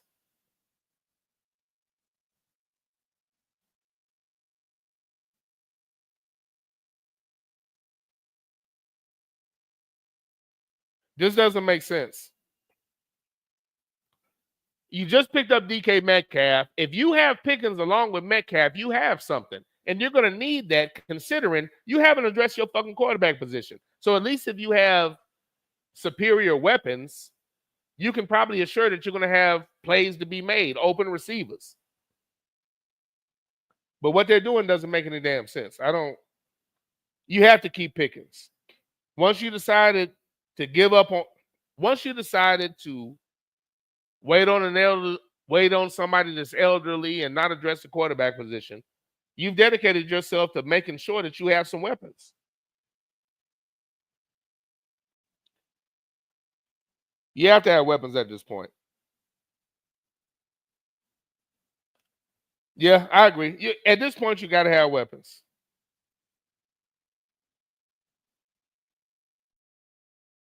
So Pittsburgh will be the next one I cover.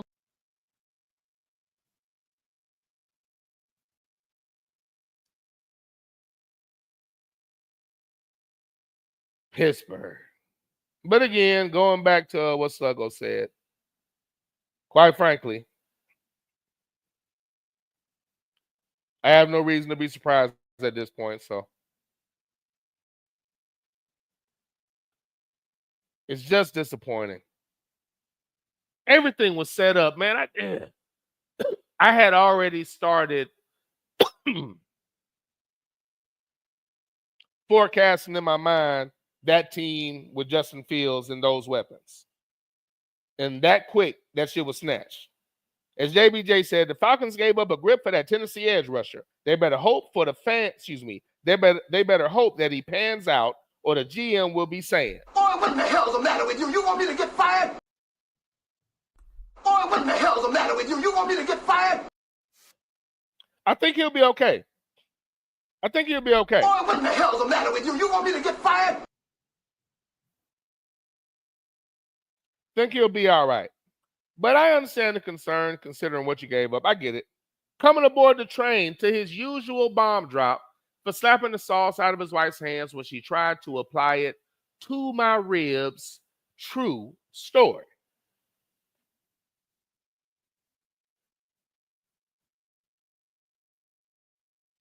Coming aboard saying, what up with it?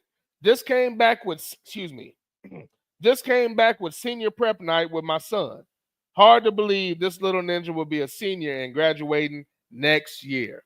So he always gets a bomb drop, but today this bomb drop is for the great Sidney Jackson and his son who is graduating.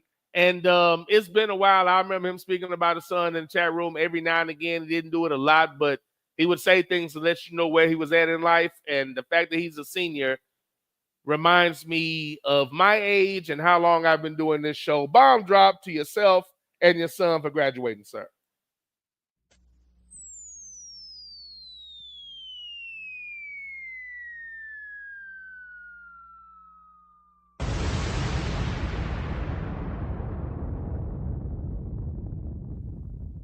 Congratulations to yourself and your son, sir.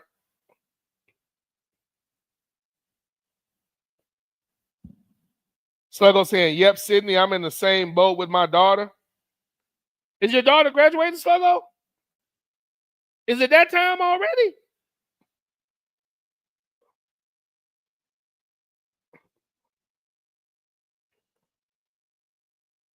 These jokers are about to be seniors. So Sydney is about to have a senior and Sluggo is about to have a senior. It's already that time? Hey, congrats to both of y'all, dude. Yeah, I didn't realize that was that time. I just got out of there acting like I'm a veteran. I just got out of that group. Nice, nice. I didn't realize, sir. Congrats, Sluggo. Congrats, Sydney. Sidney Jackson says, Sluggo, when the old folks used to say they don't stay kids long, them old folks weren't lying. Sluggo saying, preach, Sydney, and I'm saying preach, and I'm giving you another bomb drop.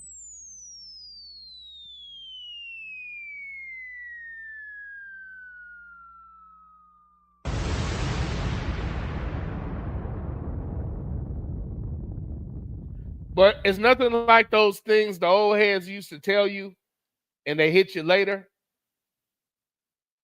Even some things you thought you might have understood and if something just happened in life and when it hits your mind, you're like, oh. But preach, sir. Amen, preacher. Amen, preacher. They don't stay kids long. They don't stay kids long. Baby girl, 20 years old. 20.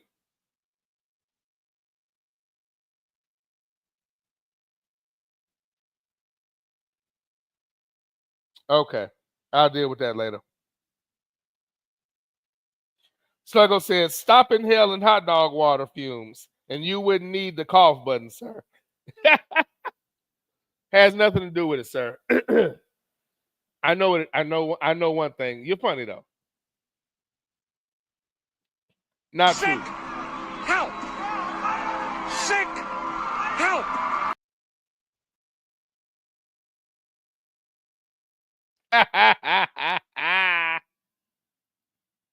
JVJ said, quote, the Falcons are built. What the hell did you just say? Who told you that? Sir, you're taking it out of context. You're taking it out of context. Hell no. You're taking it out of context, sir, and I don't appreciate it. That is not what I said. And if I did say that, let me finish the thought. The Falcons are built to win now. If that's not what I said, that's what I meant to say. The Falcons are built to win now. That's what I meant to say, sir, if that's not what I said.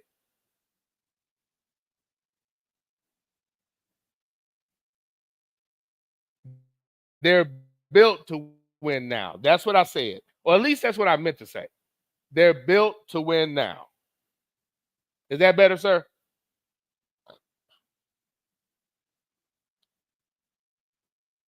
Sluggo said instead of bringing in Wilkes, he brings in some fake tough guy who has a degenerate as a son.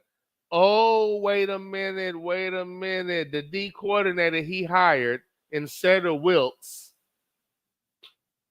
has a son who was so poorly raised in such a product of his parenting that he made that prank call to Shador. I forgot about that. That makes it even worse. Oh boy.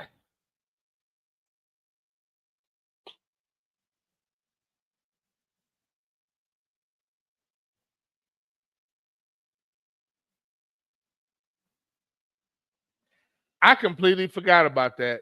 So not only did you not hire Wilkes, you hired some jackass with a degenerate son that would jeopardize his father's job doing some goofy ass shit like that.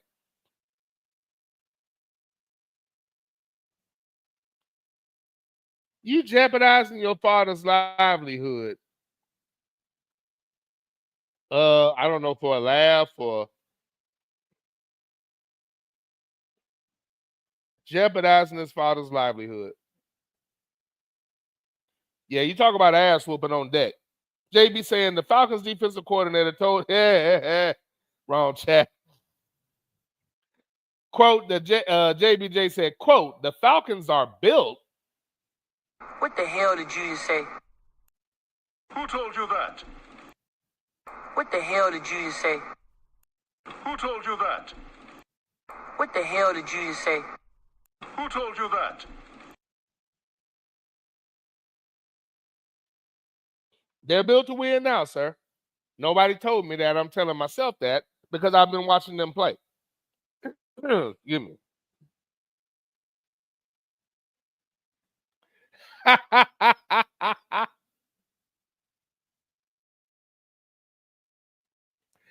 And JBJ, I think you went for this one before, and let me double check.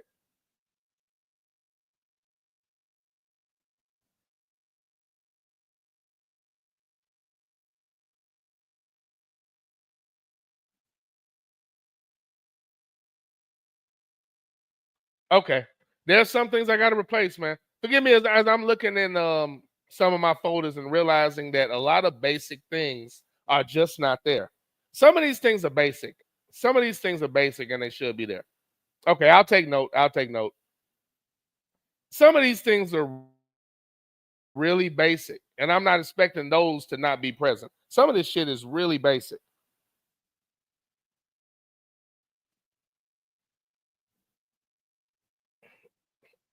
The transferring of the studio, not as smooth as one would hope.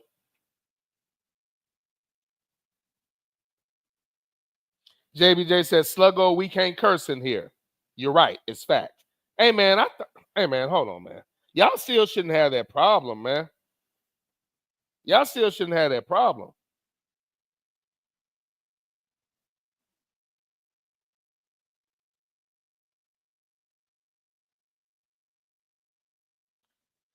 Dude, I removed all that bullshit about the chat. Y'all should not be dealing with that.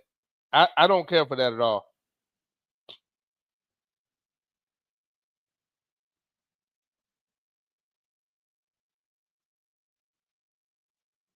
I'm sorry for the pause. I swear I was about to go try to fix that shit.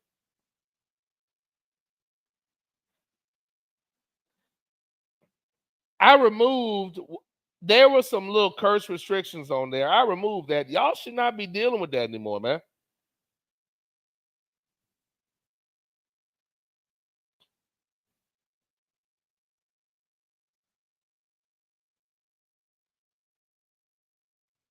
Y'all should not be dealing with that. Okay. Thanks for telling me that. Okay, I got that locked in now.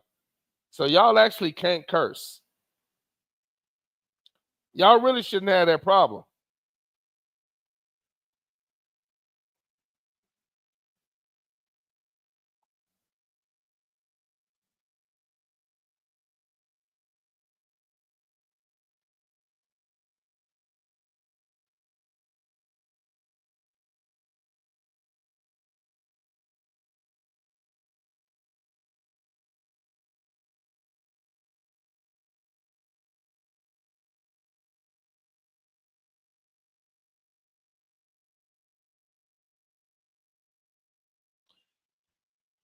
Sorry for that pause. I'm looking at this. There should not be. There should not be.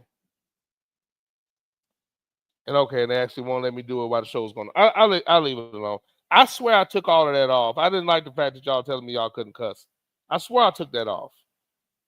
I swear I took that off. The Falcons defensive coordinator told his son, Boy, what in the hell is the matter with you? You want me to get fired?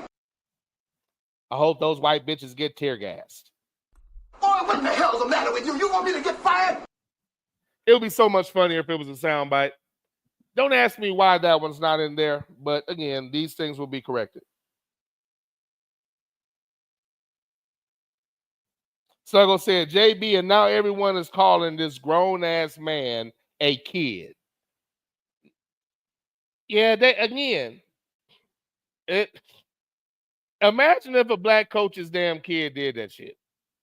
But yeah,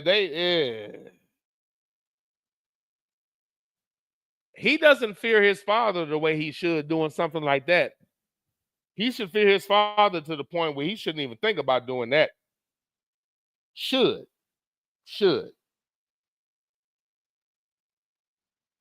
Sluggo said, JB, and now everyone is calling this grown-ass man a kid. Who told you that?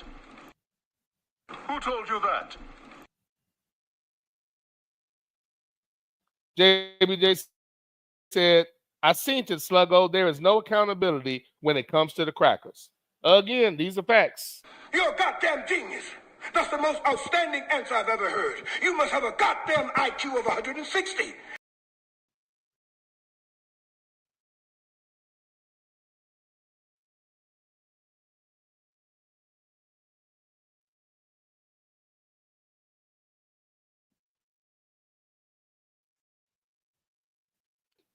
What the hell did you just say?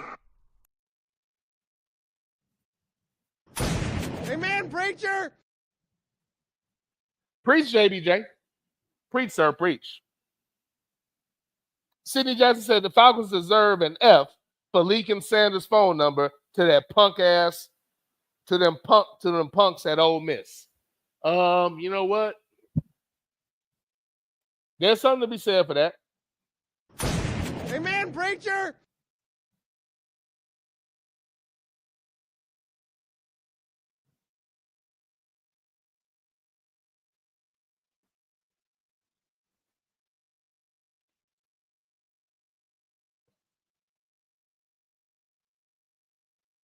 Thought I heard some damn feedback. I was trying to see where that shit was coming from.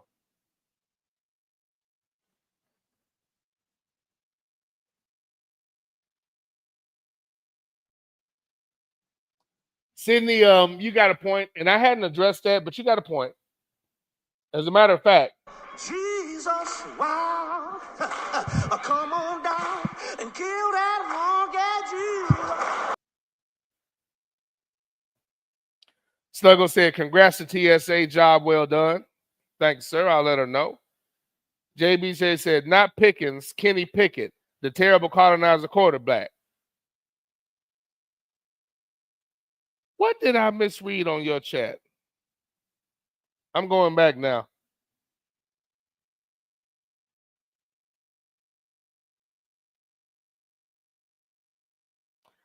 I don't know what damn chat I was reading too fast. JBJ said, not Pickens, Kenny Pickett, the terrible colonizer quarterback. Okay, I definitely know who that is. Because now he's projected to be great yet somewhere else. When he's never been great anywhere. But again, the commentary obviously is not based on skill.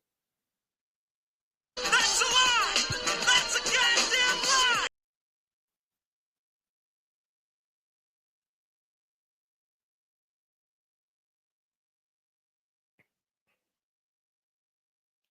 JBJ said, congrats to TSA.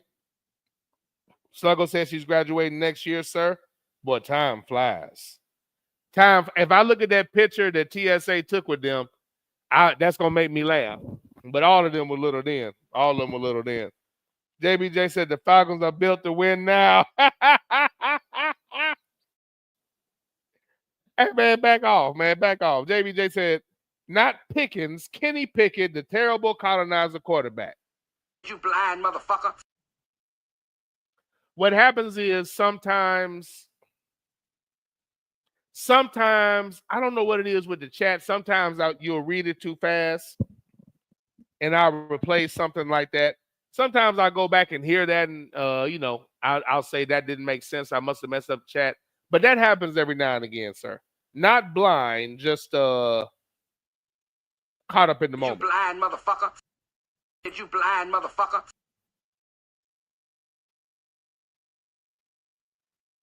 Yeah, time is flying though, sir. TSA finishing her second year of college. Sidney Jackson and Sluggo got seniors coming up next year. Yeah, time is moving. Time is moving. Yeah, and you're right, though. So many people said that. Enjoy this time. Enjoy this time. Enjoy this time. They said that. And they were right. And I'll be honest. You know, but we did a lot anyway, but volleyball really helped with that. Because there was so much time involved with dealing with that shit. So, a lot of tournaments, a lot of things he was doing with her teammates, but, a lot of out of town eating, restaurants going here, a lot of places. We found some places we go putt and shit like that. So, yeah, it goes quickly, sir. It goes quickly. It goes quickly. JVJ said, the grown-ass man that prank called Shador is named Jax Ulbrich. Get out of here, you degenerate. Let's go to this previous chat. The Falcons are built to win now. Oh, sorry. That's not right. Hell no. They are, sir. They are. Oh, sorry. That's not right. Hell no. So obviously JBJ doesn't agree with me. Oh, sorry. That's not right. Hell no. Yes, sir.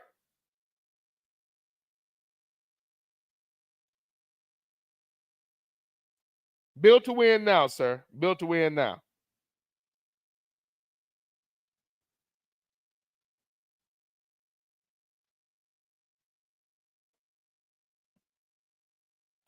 Well, yeah, I definitely think they're hell, I think they were built to win last year, truth be told. If you would have put Penix in the game soon enough.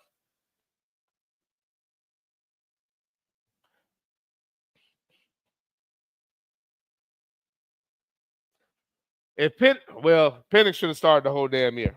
It's a different season if you ask me. By the time he got around to the end, he would have been ready to roll. But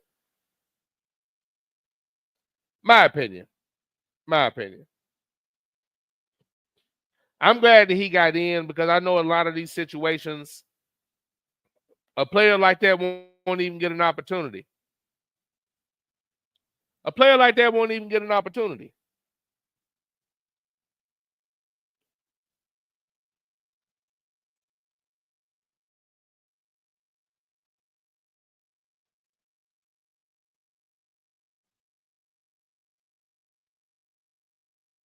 I was happy that he got in, but it would have been a lot of people said 2 or 3 games earlier, maybe 4 games earlier. He should have started the season. I'm not backing off of that. Money aside, he should have started the season, skill-wise. But there's no world where Bo Nix can start, but Michael Penix needs to wait a few games. Get the fuck out of here. JBJ said, the grown-ass man that prank called Shedeur Sanders is named Jack Ulbrich. Get out of here, you degenerate. Get out of here, you degenerate. Get out of here, you degenerate. Get out of here, you degenerate. Sluggo said, let me try to curse. And he let off a shit and a fuck. You should be able to curse. I don't know what it is about this chat room, man. Get out of here, you degenerate. They got a lot of restrictions I don't care for.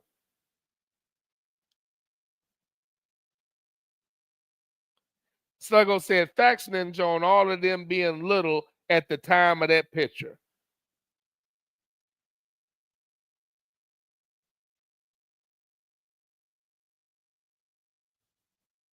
Oh, Sluggo's chat. Oh, my bad. Sluggo saying facts ninja on all of them being little at the time of that picture. Yeah, they were. They were all little. I think that I was looking through some, I don't know, it might have been Google Photos or something. That picture came up. I just started laughing. Said, look at this shit. They were super little, playing Minecraft and shit. Yeah, I remember that. I was still fucking with Taco Bell then. I think I went and got that. At any rate, I digress. Let me back off of that. Oh, the Sluggo chat I misread. Okay, my bad.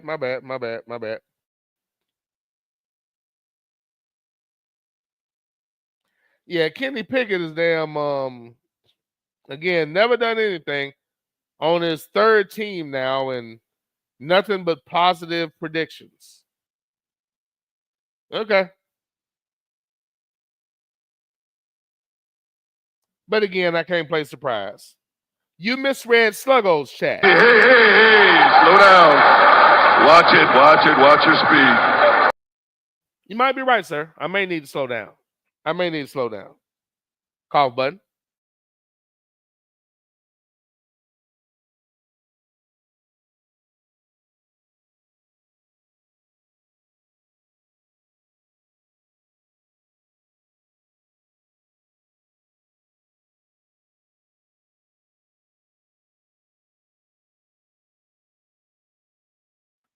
Had to have some libations right there. Sluggo said, Nick, here's the chat. Heard that the Browns won't pick up Pickett's fifth-year option. Maybe your boy Tomlin will welcome him back with open arms after this season. You know what, Sluggo? That makes sense because when I read that, it didn't make sense, and I should have went back and read and figured out why it didn't make sense. Okay. That makes sense now. At this point, Tomlin may do that. I can't put it past him at this point. They re-signed Mason Rudolph. Justin Fields didn't sign for that much. You couldn't match that offer. If he would have got his opportunity, he would have earned a lot more money than that. I know why he went. Because he wasn't in the mood to take another deal that showed that the team didn't believe in him and they were looking just to get somebody else. He wasn't with that, especially after he showed what he showed, so I understand. And with you improving the team after that, you want to go get another quarterback? That's why I'm telling you, like, when they were bringing him in just to run so the defense could try to kill him, I was glad every time he slid. Get down, don't take any hits. Fuck them. Let's bring you in to run. Motherfucker, if you got to bring me in because this motherfucker can't do something, I should be in the game. The fuck out of here, man.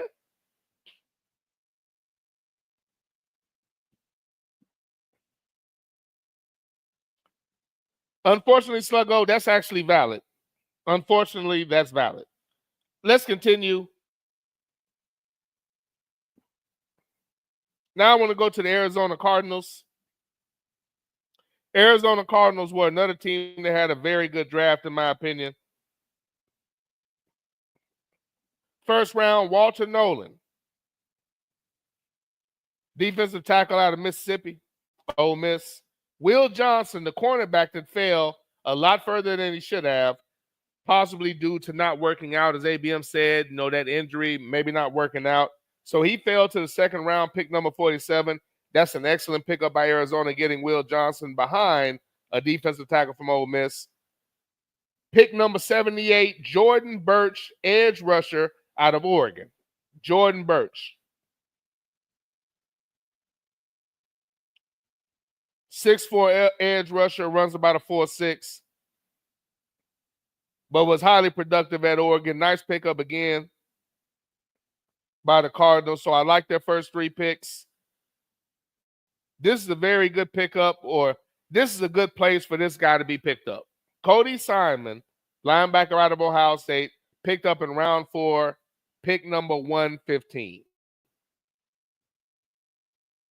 Cody Simon not heralded didn't get talked about a lot by the media, but I understand him getting picked up before certain other players. But Cody Simon, linebacker from Ohio State, Arizona apparently is fans of Ohio State players.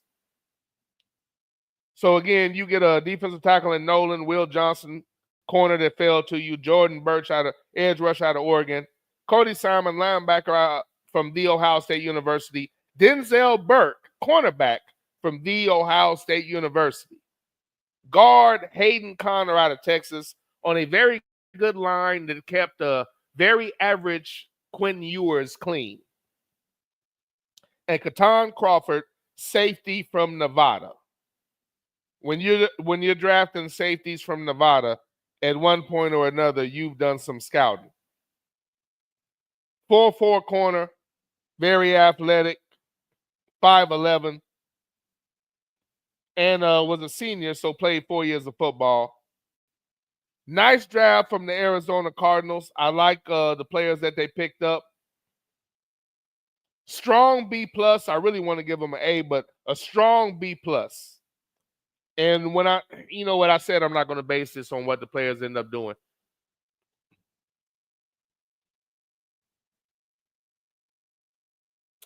B+ because I felt like the Cardinals could have picked up one receiver, and they didn't get one for the entire draft. Now they had 7 picks. That's not terrible. They had 7 picks. That's decent. They could have spent one of these picks on a receiver, but they felt like they had to address the defense. And I'm teetering on that B+ and A because they addressed the defense because much like who was it? We were just speaking about kept giving up the ass all year on defense. What team was that kept giving up the ass all year? Atlanta. Atlanta in the backfield and the secondary kept giving up the ass a lot, especially towards the end of the season. Arizona did the same thing, so they took the time to address the defense. I get it. Only one offensive pick, and that was a lineman. I understand. B+ or an A for Arizona. I'm teetering on that, but probably smart for addressing the defense and attempting to put together a defense that can actually hold the lead. So give me a B+, possibly a low A for the Arizona Cardinals, but I like their draft. Let's look at the Baltimore Ravens. Malachi Stark, safety from Georgia in the first round. Again, I understand that pick for Baltimore. Now, looking at it ahead of time, trying to remember what I had on the board, what I wanted Baltimore to do. Baltimore is one of those teams that's in a position where they could go wherever they wanted to, really. They're one of them teams that if things fall the right way, they were capable of going all the way. They had a team that could go to the Super Bowl. They didn't make it, but they're not hurting in a lot of spots. So they're addressing need. They did lose some players here and there. So they went safety from Georgia, Malachi Starks, edge rusher from Marshall, Mike Green in the second round, pick number 59. Bottom of the first round, close to the bottom, pick number 27 is when they got Malachi Starks. Emory Jones Jr., tackle from LSU. Very good pickup. I like them picking up a tackle. That tackle from LSU. I felt like they did need to do something with the line. The line did a pretty good job, nice run blocking. But against certain teams, Lamar Jackson didn't have time to just set his feet and run the offense. He, instead of using his ability as a luxury, he was using it to survive. So they're taking the time to address that. That I do like. So Emory Jones Jr. out of LSU. And we're about to have a pick that has a heavy influence from somebody that's still with the organization. Ozzie Newsome, the arguably greatest GM in NFL history.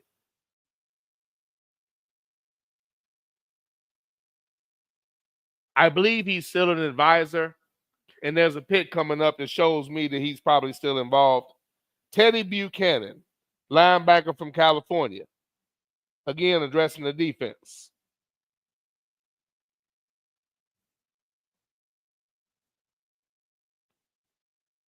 Carson Vincent, offensive tackle from Alabama A&M University, HBCU, less than 2 miles from where I currently reside. 6'7", 5'140. Ginormous ass ninja, 6'7", 314. 314 at 6'7" is probably actually pretty proportionate. Like that's not a lot of extra weight on you at 6'7". Not at 6'7". That's not a lot of extra weight. Carson Vincent, drafted from an HBCU, Alabama A&M at offensive tackle. Taken at pick number 141 in round number 5.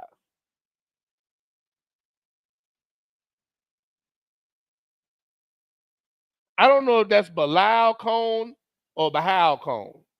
Cornerback from Western Michigan. Again, players like this, it takes a lot of scouting and, paying attention to these guys that aren't necessarily in the, what are they called? That aren't necessarily at the traditional powers. Kicker from Arizona in the 6th round at pick 186, Tyler Loop out of Arizona. LaJohntay Wester out of Colorado picked up in round 6, pick 203. Very good receiver, helped to make the legend or accompany Shedeur making his legend in college football at Colorado. Very productive receiver, 4'4" guy. Keep in mind, Colorado had good receivers, and LaJohntay Wester was one of those receivers that contributed throughout the year. Nice pickup in the 6th round by Baltimore. Aeneas Pebbles, defensive tackle out of Virginia Tech, round number 6 with 3 picks. Baltimore had 4 picks in round number 6. No, they didn't. They had 5. Baltimore had 5 picks in round number 6. Damn, I just looked at that. No wonder they had so many. 5 damn round 6 picks, so they've been wheeling and dealing in the draft wheel. Would have been nice if they could have pulled something off this year, but picking up LaJohntay Wester with one of those 6th-round picks, Aeneas Peebles, Robert Longerbeam, cornerback from Rutgers, and a guard from LSU, Garrett Dellinger. So they pick up one receiver, productive receiver out of Colorado, LaJohntay Wester. I believe he'll work in that offense and in that scheme. Carson Vincent from Alabama A&M. Shout out to Baltimore. Shout out to Baltimore. Nice draft. That boy is good.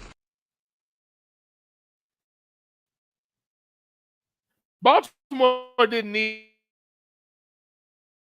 a lot. They just have to finish a season and execute, do some things here and there, make some tweaks. I'm gonna give them an A for that. The A is for reaching for that HBCU player, not reaching, but scouting.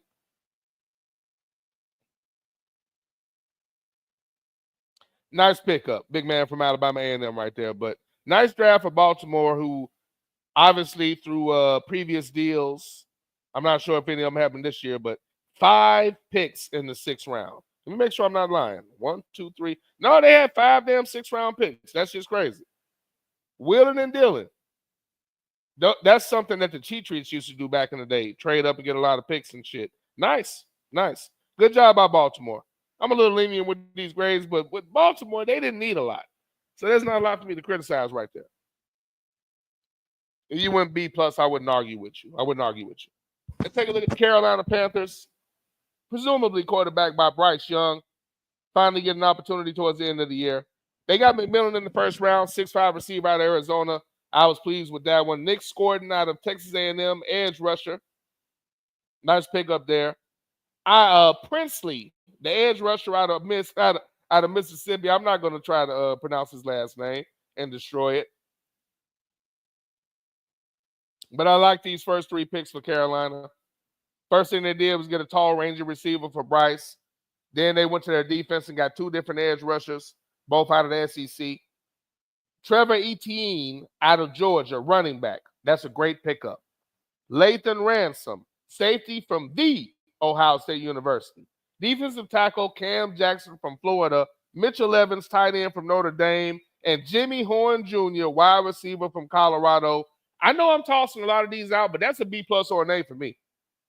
The only thing maybe I would have liked to see more was more weapons for Bryce. But you know what? Hold on. Let me say this. I'm trying to remember the status of their offensive line last year. I'm going to give them a B because the line wasn't terrible. It definitely could have been better. But they didn't. I don't know if the line is good enough to where you don't address anything on the offensive line in this draft unless you're going to count the tight end. Maybe that line was a little stronger than I remember. I know towards the end of the year, he was able to throw the ball. They were running the offense. So perhaps that line is stronger than I'm giving it credit for.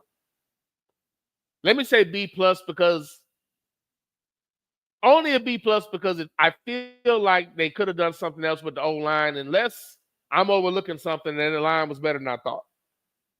But I wouldn't argue. I like that draft, and I'll tell you why. I like Jimmy Horn Jr. being picked up in the 6th round. I like that. A big target, a big tight end, Mitchell Evans from Notre Dame.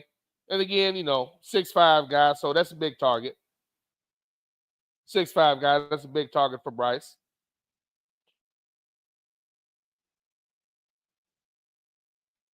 I like that Cam Jackson pick in round 5.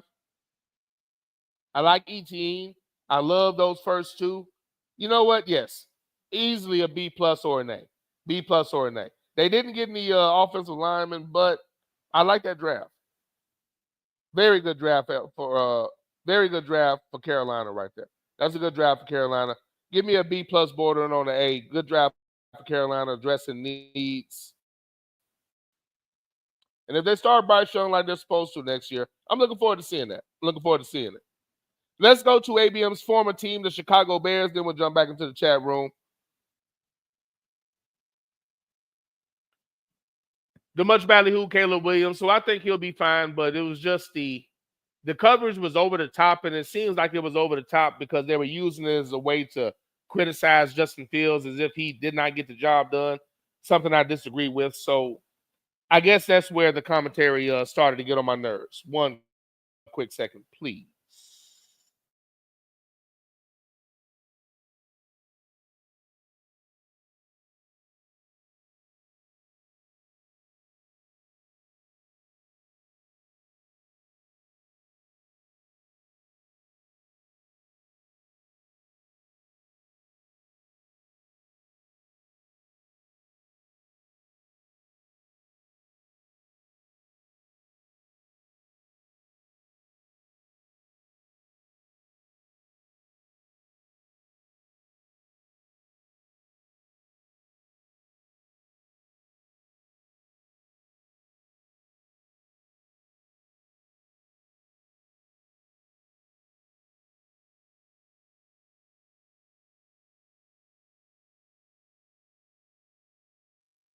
I've got to get another cough button. But again, it couldn't be helped. Trust me. You didn't want to be live while I was doing that. I like what Carolina did. Looking forward to seeing how that's going to come to fruition next year. Bryce Young at quarterback. Again, not going to discuss the incredibly stupid headlines that were going. But, it is what it is. And I'm about to jump to the Browns and Shador in a second. But overall. Let's talk about the Bears right quick. Then we'll jump to the chat room. And we'll be looking at the Browns next. And that will accompany those other stories, or that main story that's been percolating throughout the football world. I'll get there. Chicago, first pick. And if you were listening to the draft coverage, you heard ABM and myself's reaction to this. Colston Loveland, tight end out of Michigan. Chicago. You rotten bugs! You're all garbage! All of you! Why? Nothing about that made sense. But again, that happens a lot in that situation where players like that will get drafted and there's no rationale to it. But it will be justified. Taking him at pick 10 at tight end was crazy. As stupid as a stupid does. Stupid as stupid does. Stupid as stupid does, sir. They could have got a real difference maker at that position. They chose that. That didn't make sense to me. A player of his caliber, would have been available in the 3rd, 4th, or the 5th round. You could have found that in the 3rd, the 4th, or the 5th round. Bad first pick for Chicago. I didn't understand that. You could have just went and got my man out of Penn State. At least he did it on the field.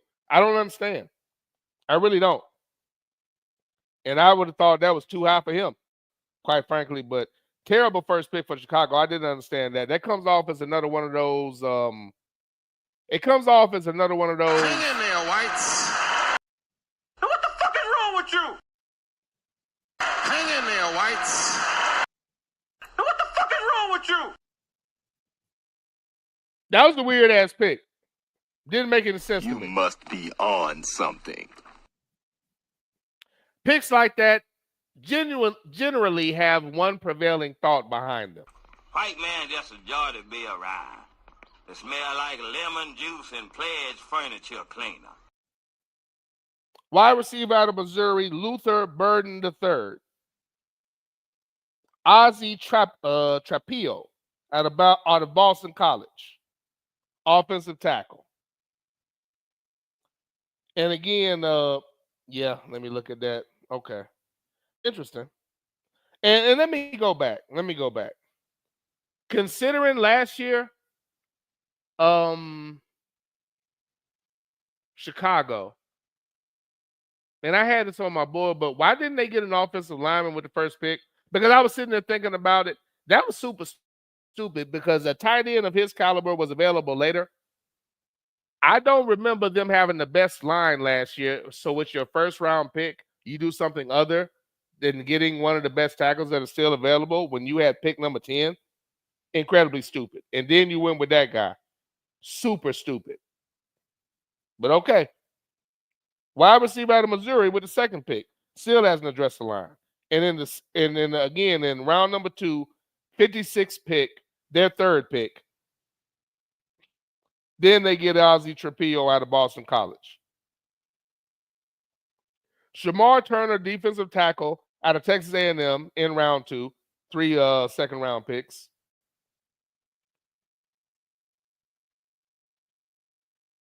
Linebacker out of Maryland, Ruben Hypolite II. And I'm probably fucking that up. But Maryland had a few players nestled in that defense. He had a few athletes in there. So as we saw the receiver get taken, a receiver, I think one of their edge rushers, and now a linebacker. Zach Frazier, cornerback, Texas San Antonio, 5th round. Luke Newman, guard out of Michigan State. 2 linemen. And Kyle, I'm not going to attempt to pronounce his last name, running back out of Rutgers. I believe that, I think that's an African last name. Monangai. Kyle Monangai, something like that. Those two names don't go together, but that's the running back they chose in the late rounds.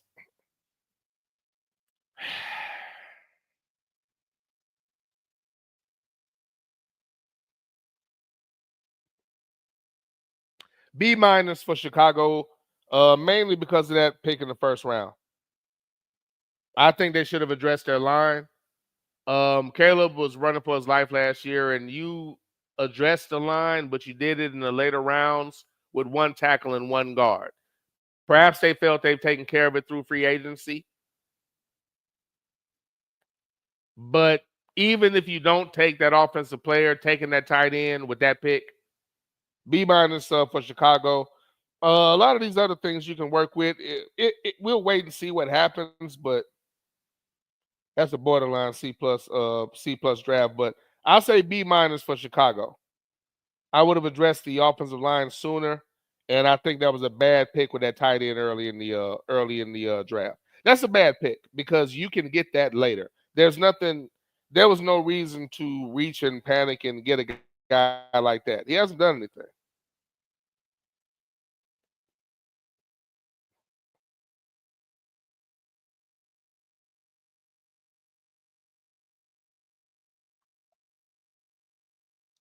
Sluggo said it's Nick being a South Korean judge. Some of these drafts I like, man. I'll be honest with you. Some of those, and again, that's these drafts. We're going to get there. Sluggo said that's a whole heap of picks. Baltimore had a lot of picks. I didn't realize they had that many. Sluggo said, what was Pittsburgh's record before High Knees came back? I think they had lost maybe one game. I think Justin maybe lost one game that he was mad about. Maybe two. No more than two for sure, but they didn't have a bad record. 4-2, some shit like that. But they didn't have a bad record. And, you know, I don't think you could pin either one of those losses on Fields. So it was, they should have been undefeated, but they were no worse than maybe 4-2, something along those lines, sir.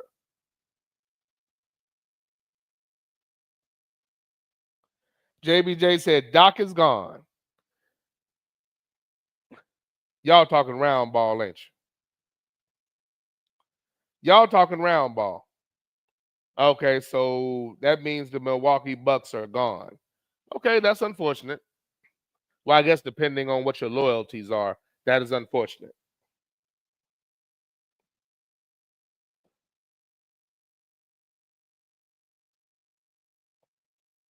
Round ball talk on the train. Sidney Jackson said, JBJ, the Bucks may be done. They on the hook for Dame's big contract, and he's not going to play next season. Giannis may force a trade. Listen to the round ball talk on the train. JBJ said, Doc is gone. Oh, you almost had it. You got to be quicker than that. Struggling. Oh, you almost had it. You got to be quicker than that. Sluggo saying that Jimmy Horn Jr. is a nice slot guy for Bryce. Yeah, he is. He is. And a nice pickup. A nice pickup later in the draft.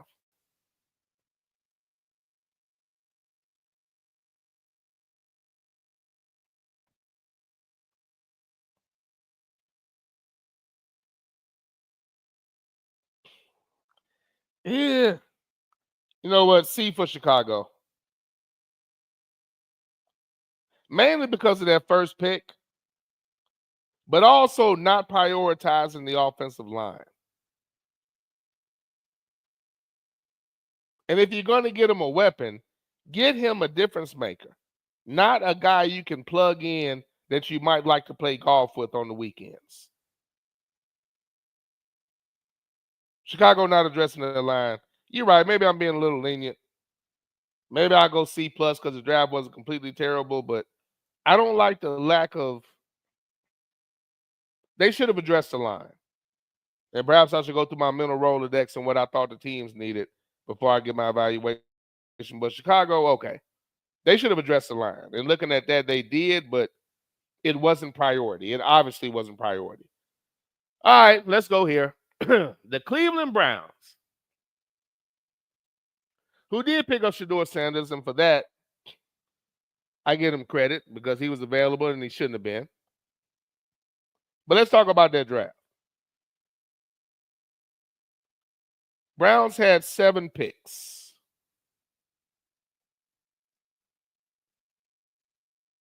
And with the first pick, they take Mason Graham, defensive tackle out of Michigan. As stupid as a stupid does. Stupid as stupid does. Stupid as stupid does, sir. What the fuck is wrong with you? Really?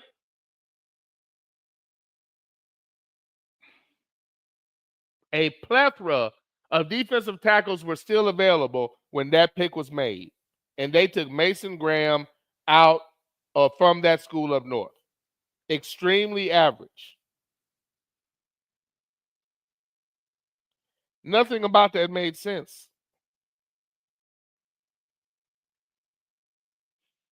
No measurables because the measurables aren't in his favor.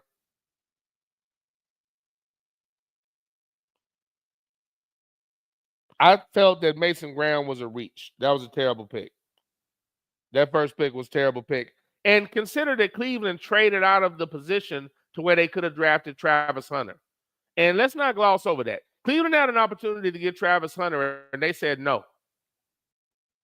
Traded down, got whatever they got for it, and then turned around and picked up Mason Graham. What the fuck is wrong with you? I didn't understand that. I still don't. Even if you want to go defensive tackle, why him?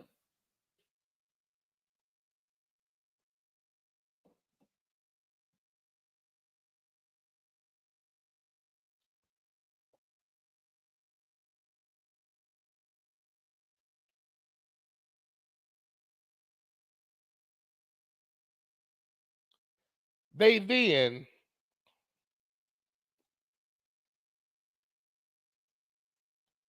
stop it. They then picked up Carson, and I'm not going to attempt his last name, linebacker from UCLA. Again, no measurables available, but interesting pick. And I just felt that was pick 33. I have to check something. That was pick number 33, huh?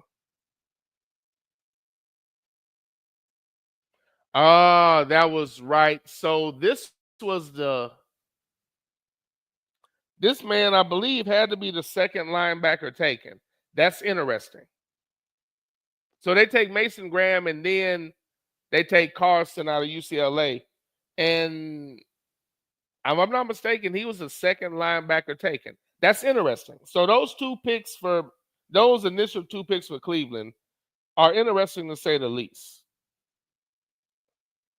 Second round, they pick up Quinshon Judkins from The Ohio State University. Harold Fanning Jr., tight end from Bowling Green. And Harold Fanning Jr. is one of those tight ends I was talking about that you won't hear him talked about. He won't be ranked high, but when you look up later, he'll be one of the ones that are very productive.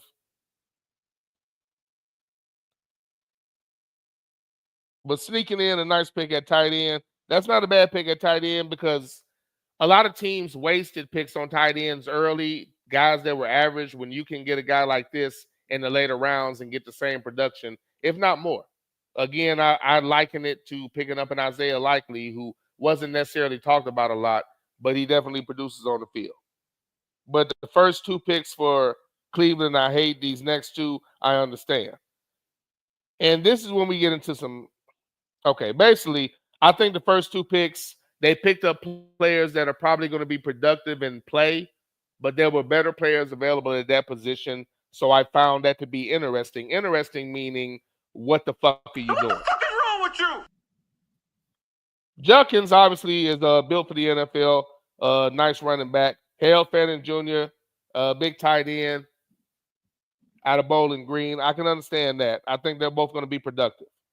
This next pick in round 3, Dillon Gabriel, quarterback out of Oregon. In round 3, they picked Dillon Gabriel. A lot of different quarterbacks available when they did that. One of these quarterbacks' name is Shedeur Sanders. I'm almost certain Jalen Milroe was still available when they did that as well. In round 4, they picked up Dylan Sampson, running back out of Tennessee. I understand that. I get that. Sampson was a monster at running back, and he's going to be healthy, so I get that. And in round 5, with their last pick, they pick up Shedeur Sanders, quarterback from Colorado. Now, I don't understand. If you were going to get a quarterback, you should have picked him up before Dillon Gabriel. That doesn't make any sense. Why would you pick up Dillon Gabriel in round 3 and wait till round 5 to pick up Shedeur Sanders as if he's some afterthought?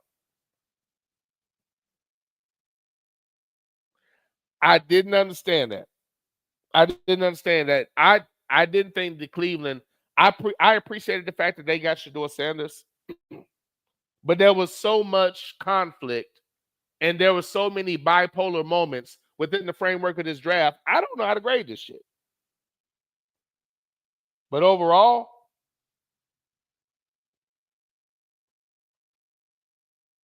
I have to give them a C, maybe a C+, because they squandered 3 picks, if you ask me.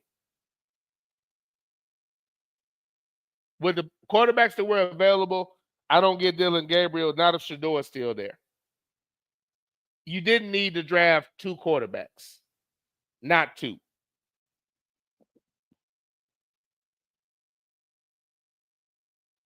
Sampson makes sense.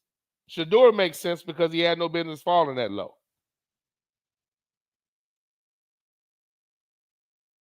Judkins makes sense.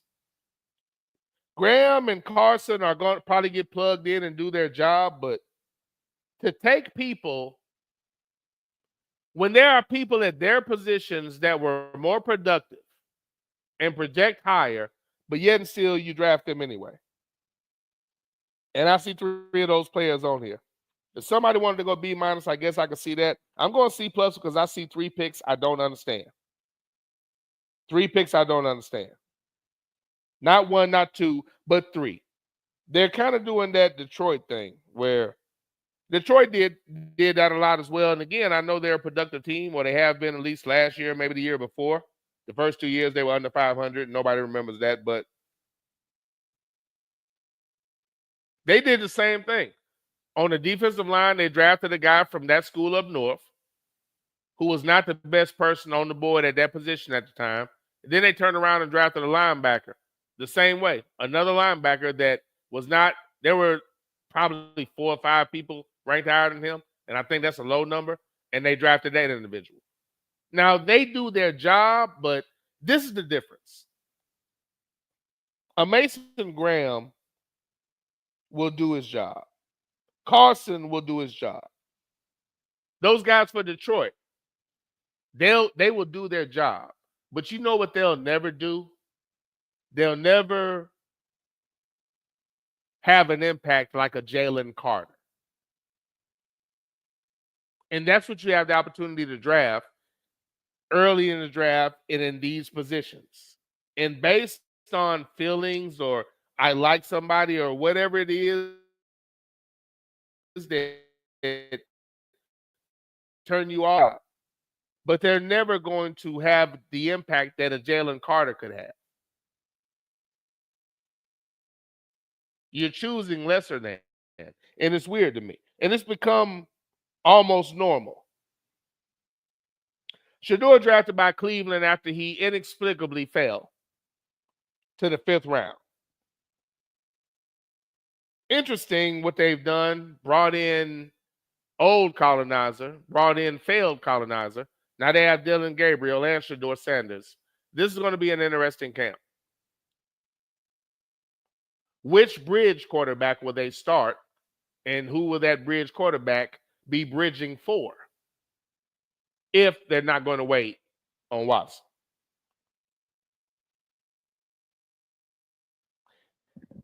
Overall, not a good draft for Cleveland because 3 picks didn't make any sense. So, I mean, again, solid people. They'll do their job, but will they ever – you have the opportunity to find those type of players there, and you're getting those guys. That doesn't make sense to me. But, you know, do what you do. Do what you do.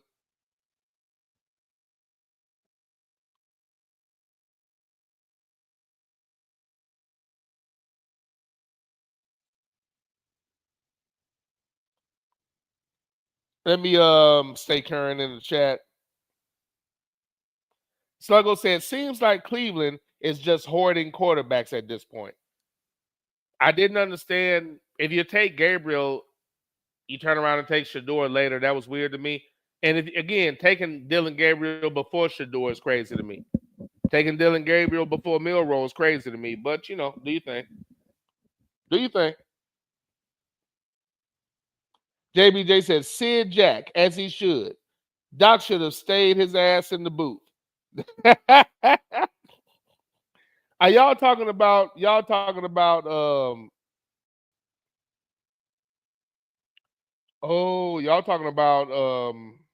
Doc Rivers.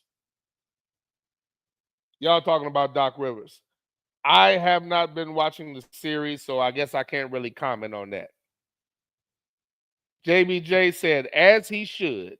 Doc should have stayed his ass in the booth. The truth is for everybody, but everybody might not be for the truth. The truth is for everybody, but everybody might not be for the truth.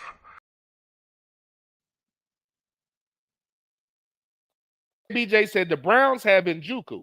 I don't necessarily think they needed another tight end unless he's more of a blocker. The Gabriel pick was crazy.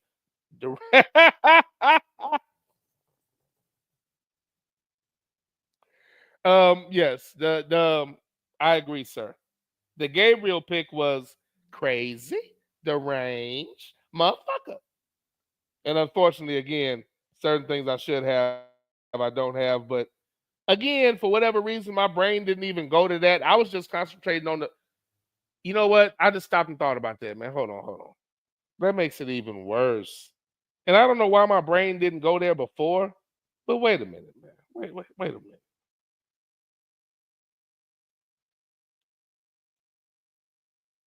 Yeah. Now maybe it's because Njoku's gotten hurt the last couple of years, and that's been a big loss. Maybe that's it, but I understand what you're saying. He's healthy, but maybe it's because of the injuries. They've had Njoku, they've had another tight end as well. Cleveland is one of the very few teams that takes advantage of the fact that you can get athletic black tight ends in the third round and beyond. Because all the white ones are getting taken in the first and second. For whatever reason. Arbitrarily, if you ask me. But that is an interesting pick. Sluggo said, I thought the NFL was going to really show its ass and leave Shedeur undrafted. JBJ said, why is High Knees at the Knicks game if he's a longtime fan?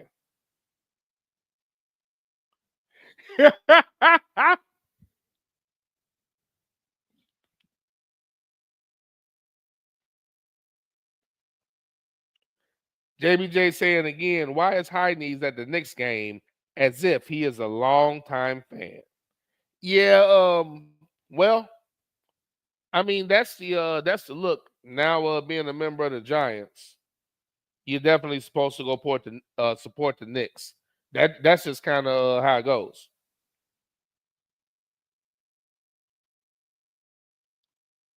So I guess that makes sense. I get that. You're on the team, you go to the basketball game, they put the camera on you, you're sitting in the front row or whatever, or you up there in the booth. So I get it.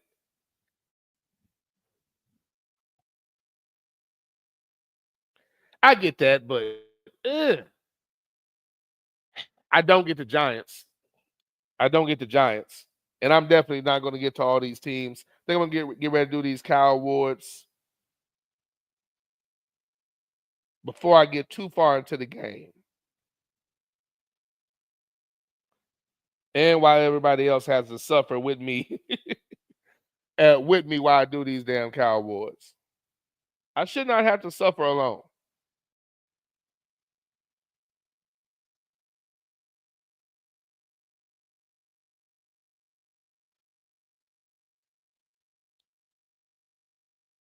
Shouldn't have to suffer alone, and I refuse to.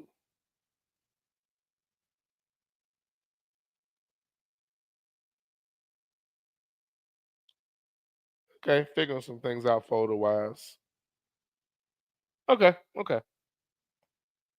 Some of this stuff I've hid from myself, and I'm slowly but surely remembering and recognizing where it was at.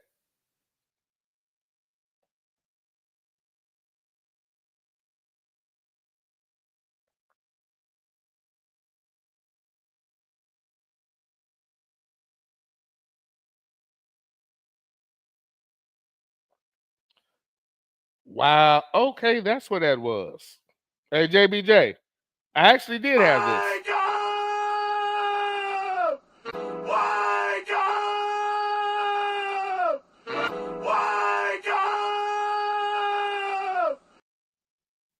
Nope, I apologize. That's not what I thought it was.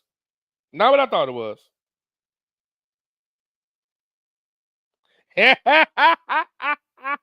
Sidney Jackson said, did somebody say linebacker? Watch it, fucker. Boy, you stupid.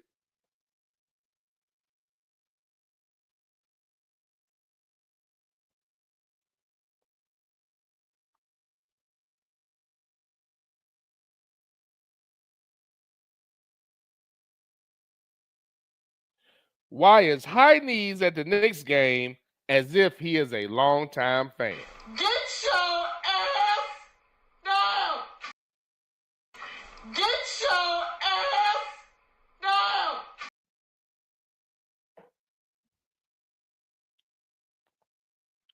Russell Wilson at the basketball game. Interesting.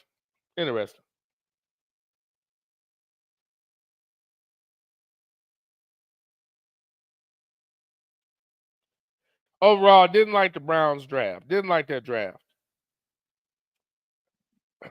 Let's get into some select teams. See, I'll tell you what. Let's go here. Since they got brought up, let's go to New York Giants. New York Giants draft.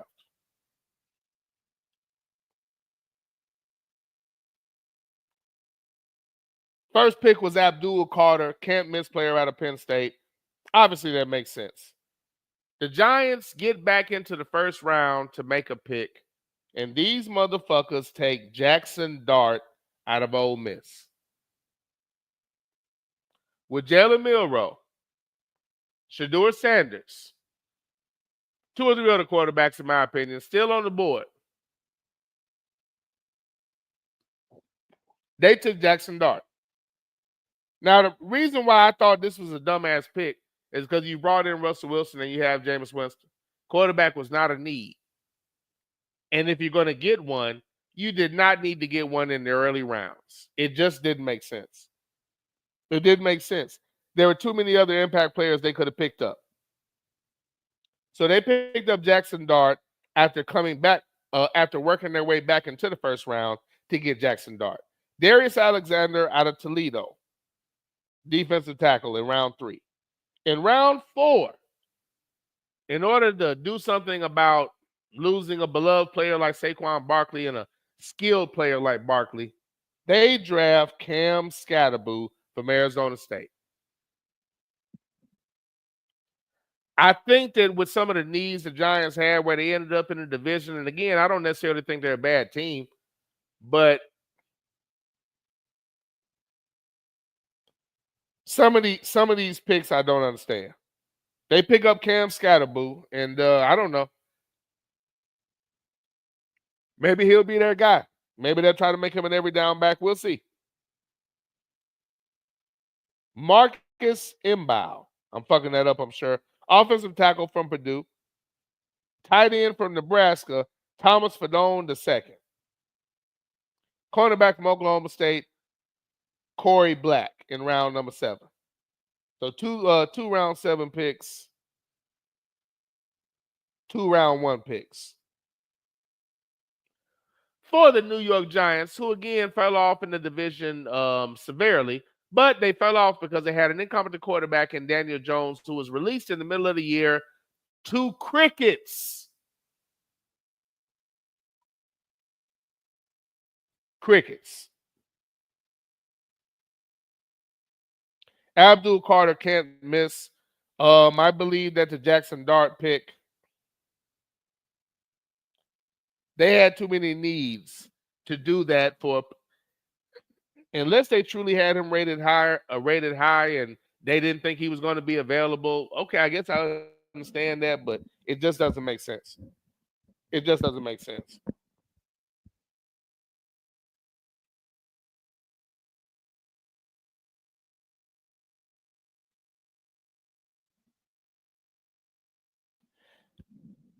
I'm going to have to get the Giants eventually did get an offensive tackle, and they actually didn't do a bad job. If you're reaching for a tackle that late in the draft, they did some pretty good scouting.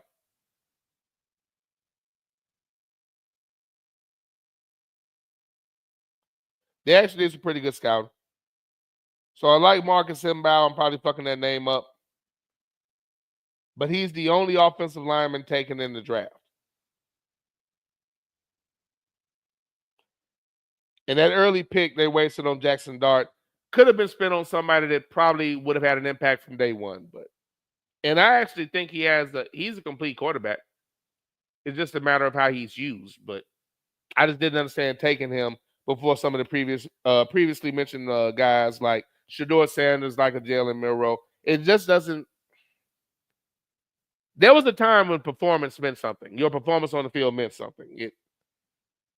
And in this day and age, it varies. It varies.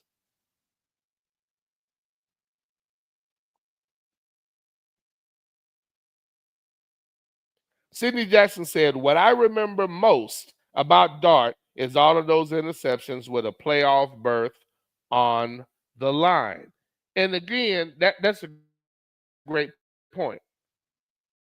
A playoff berth was on the line. What this means is there was pressure.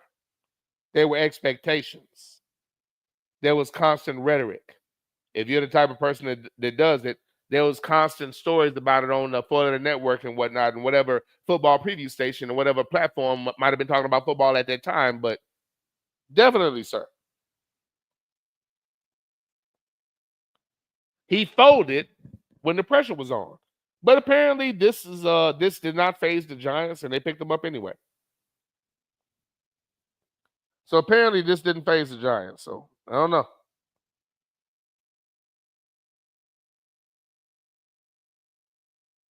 Sluggo saying exactly, Sydney. JBJ said, Sluggo, my Bucks took the big left tackle from your Panthers late as an undrafted free agent and gave him some guaranteed bread. Oh, they wouldn't did some scouting for that one, sir. They wouldn't did some scouting for that one. But nice, though. Very nice.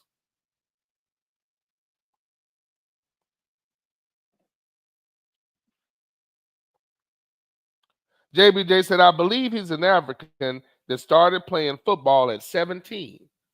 Okay.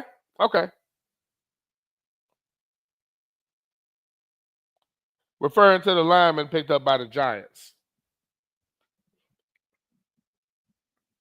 Giants, you get a C. You didn't need a quarterback. You didn't need to take that pick that high. I would actually have to look and see who else was available at the running back position. I guess I can see the Scatterboot thing because I know how they are about those type of guys, but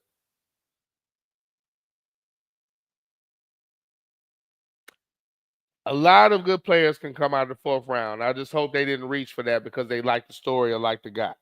Hopefully not. But the Giants overall, I was disappointed. As soon as they drafted a quarterback, I was very disappointed. And some of these other picks, I just felt not too bad. They're not terrible, but the quarterback thing is what really bothers me. Especially considering the players that were available.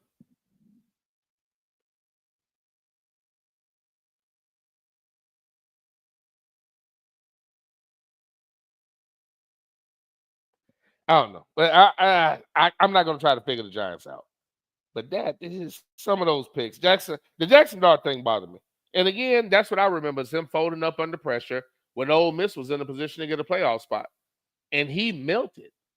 But again, for him, that didn't matter. But yeah, and again, him over Shador, him over Milroe. Crazy to me, but okay. See his Underground Railroad show, that ninja. Ooh, I almost said it again. I'm in such a habit of saying that. Yeah, they did, sir. I see the reaction. Davey J said, "Our Panthers, motherfucker." Our Panthers? Damn! That's a lie! That's a goddamn lie! You hear you? I hear you. Our Panthers, huh? Who this nigga on that name? Motherfucker. Motherfucker.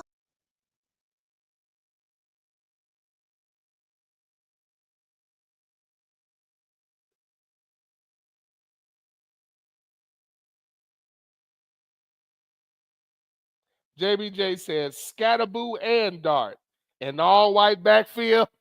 What was that? Hang in there, what? That's interesting, sir, but they're gonna be beloved. They're gonna be beloved. They're gonna be beloved. Hang in there, Whites. Hang in there, Whites. Hang in there, Whites.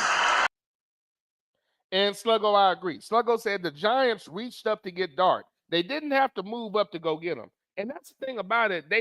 It was unnecessary. Why'd y'all move up as if he was a hot commodity? They could have waited. And if not, for me, if you're the Giants and you want to draft a quarterback, that's fine. But they shouldn't have done that to almost the third or fourth round when underrated quarterbacks were going to be available and you could have picked them up. But to reach for that guy at that moment, I don't get it.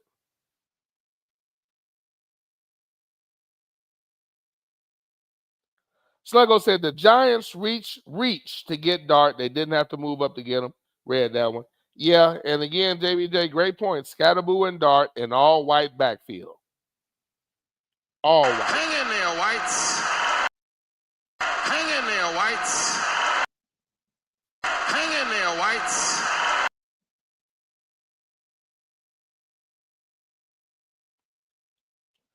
Interesting.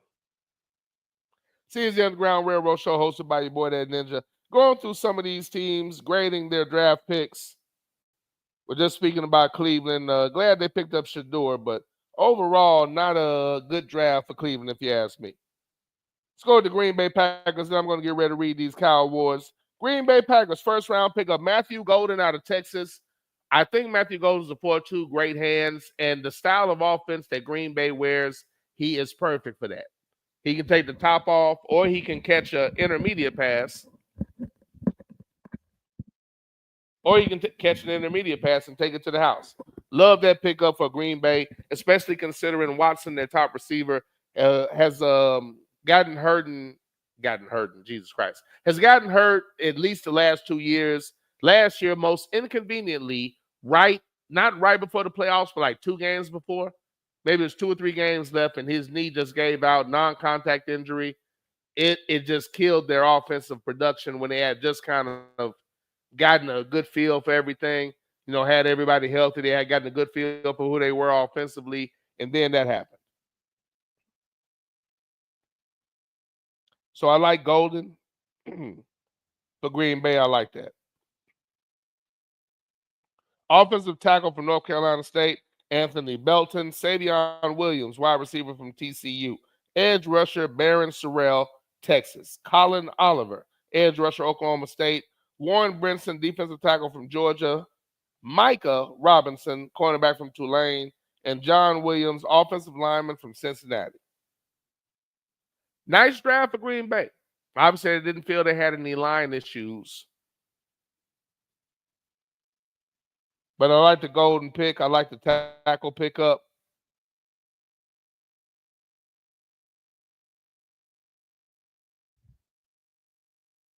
Nice draft for Green Bay.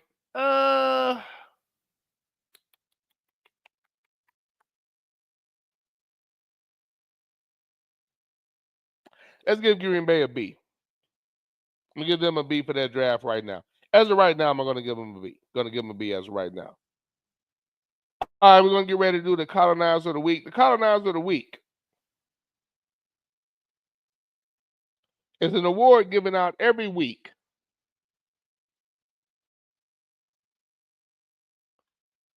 for colonizers that committed egregious acts that go under the radar and unpunished. Under the radar and unpunished. And that's what the Cow Award is for, because a lot of these stories just go unheard.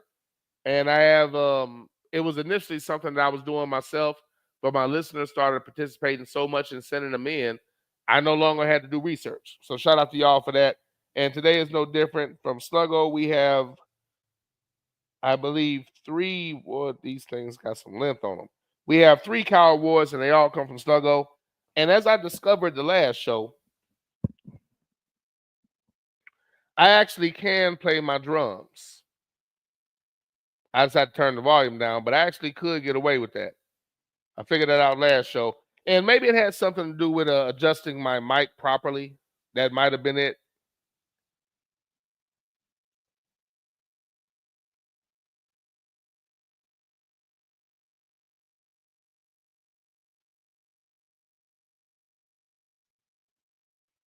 Forgive me for the pause.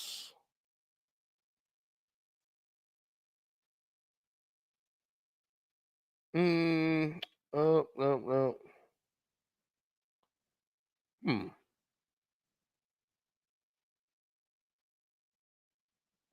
But we have 3 counter nominations from Sluggo. Let's see here.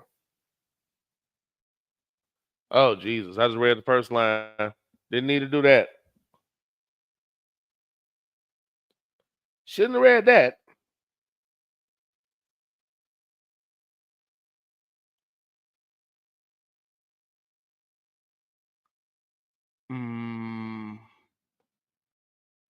Trying to get something in place here, but get it.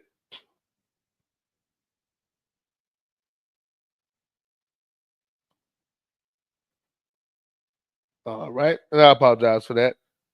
And now I remember why. Okay.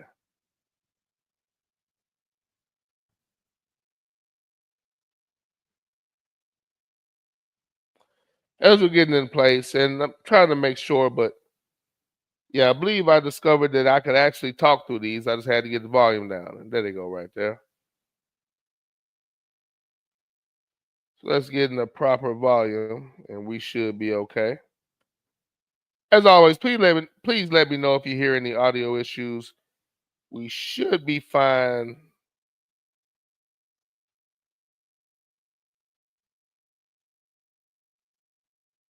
Should be good. Should be good. Okay, let's go.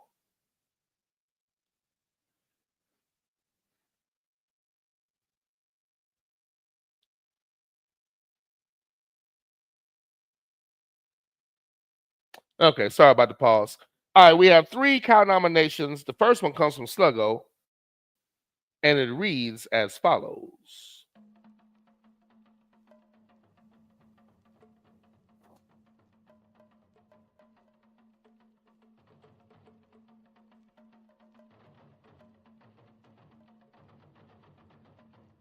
Cow nomination for a white man by the name of Cody Rollins for hitting and killing a 10-year-old black kid by the name of Jordan Hill. A secondary count to the DA for the light charges that were given to Rollins. According to the Atlanta Black Star, a community in southwestern Mississippi is raising questions over the charges the man faces for a deadly crash that killed a young black boy in an incident the child's family believes wasn't just an accident, but a hate crime. According to the Knight County Sheriff's Office, 10-year-old Jordan Hill was killed on April 6th, right after he was hit by a pickup truck. WLBT reported Hill was riding an ATV when the truck friendly struck him, and the driver fled the scene. Where authorities later found Hill dead, Cody Robinson was arrested the same day and the fatal crash took place, but was only charged with possession of marijuana and felony of leaving the scene of the crash. They charged him with marijuana and leaving the scene of a crash when he killed a 10-year-old on an ATV. Never they were charged. No charges that hold him responsible for Hill's death were immediately filed. Robinson was later released on $41,000 bond. Local and state agencies are investigating this case, including the Mississippi Highway Patrol. Knight County authorities say additional charges could be filed depending on the results of Robinson's toxicology test. Jordan's family doesn't believe.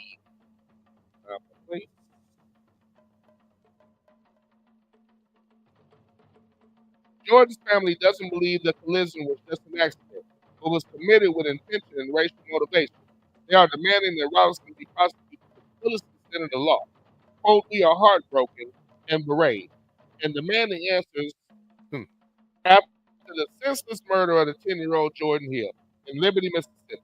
Hill family spokesperson Markel Bridges said Jordan was simply riding his ATV on the side of the road, not in the road, not causing harm, just being a child. A racist white man took it upon himself to take Jordan's life. This was not a misunderstanding. This was not an accident. This was a hate crime. Outrage is spreading from the Liberty community and reaching social media. Some people are circulating the family's assertions that the deadly collision was intentional and racially motivated. Although the investigation is ongoing, people say other parts of Rollins' case. People allege that Robinson was driving with a suspended license, an offense he has not been charged with. Even if we didn't have a full story like some people are saying, it still makes no sense. The man has drugs on him and has a suspended license. He drives anyway. Gets into an accident, regardless of fault, and someone dies. Isn't that manslaughter at the very least? One Facebook user wrote, it's so simple. He should be in prison, even if you give the most grace possible and say it was an accident. And again, with some of the commentary there is just so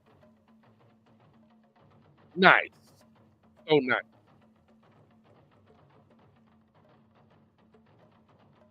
Allegedly no license, inebriated. Kills a 10-year-old on an ATV and they charge him with marijuana and fleeing the scene of a crash where a child died. I'll say this again. The reason why we constantly say on this show, I don't like fucking cops.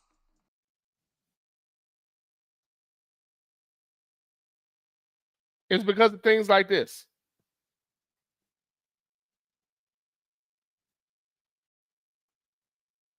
I don't like fucking cops.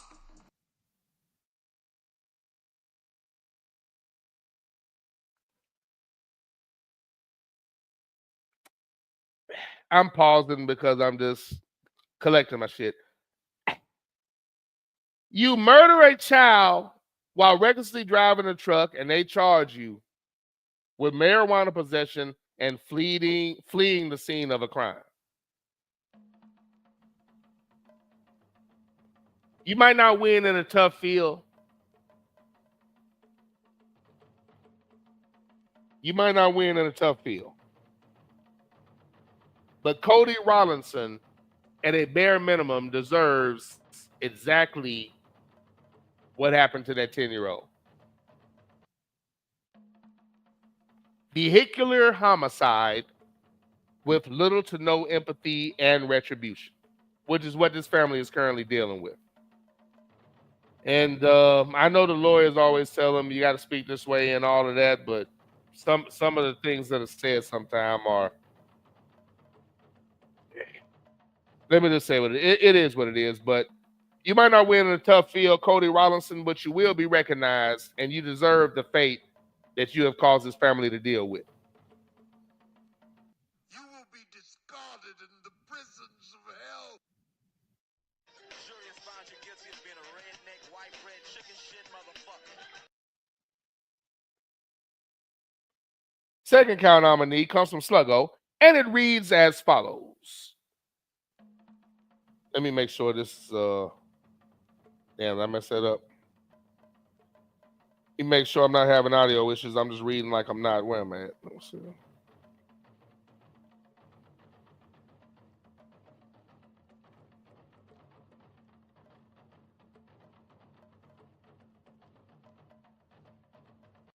Okay, all right. Let me continue. Where the cow's at? All right, second count nomination comes from Sluggo. It reads as follows. Count nomination to all the authorities holding 4.0 black high school students by the name. Count nomination to all of the authorities holding a 4.0 black high school student by the name of Carmelo Anthony in jail for defending himself from a white student at a track meet. According to it, didn't I read this one already? Am I on the right one? I swore I read this one already.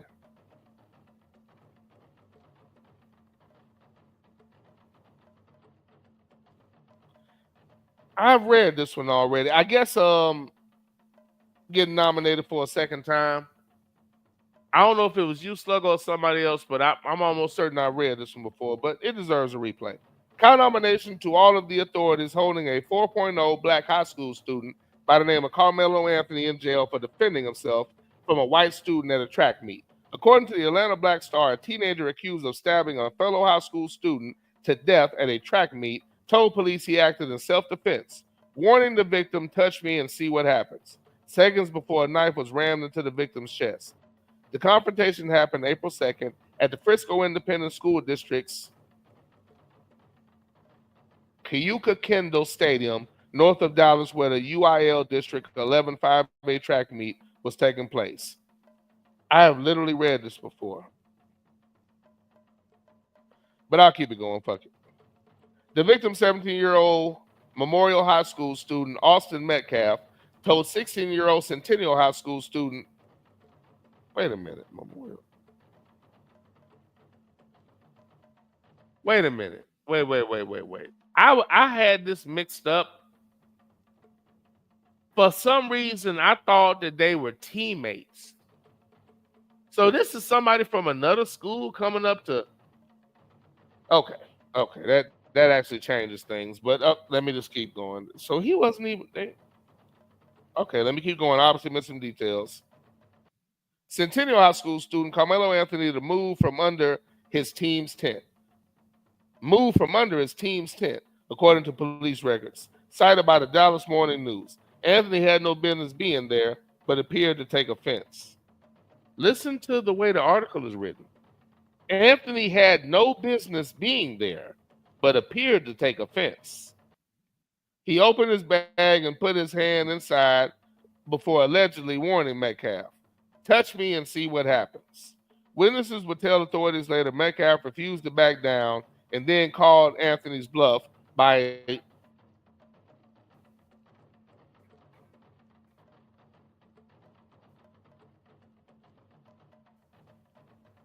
these motherfuckers get on my goddamn article words this shit. Let's read this again. Listen to the words these motherfuckers choose to use. Even though he had no business being there, but appeared to take offense, he opened his bag and put his hand aside before allegedly warning Metcalf, "Touch me and see what happens." Witnesses would tell authorities later Metcalf refused to back down. Notice how they're making it sound like he's standing up for something. He's not backing down. He's causing the issue. But okay. And then called Anthony's bluff by lightly touching him. Who the fuck says that? Lightly touching him.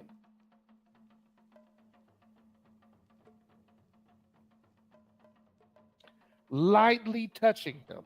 However, witnesses said Anthony didn't make a move right away. Instead, he challenged Metcalf to a fight to settle the matter then and there. That's when Metcalf reported, wait a minute. That's when witnesses said Anthony didn't make a move right away. Instead, he challenged Metcalf to a fight to settle the matter then and there. That's when Metcalf reportedly grabbed Anthony to force him out of the tent. Grabbed, so he assaulted him. What are these words you're using? That's actually called assault, but cute wording. That's when Metcalf reportedly grabbed Anthony to force him out of the tent. Y'all are saying that so nice. So nice. Seconds later, a knife plunged into Metcalf's chest. He stumbled backwards, clutching his bleeding wound. The knife had ripped into him clean and back out again, leaving him mortally wounded. The dying boy stammered, frantically urging bystanders to call for help, but he would be dead within minutes of trying to defend.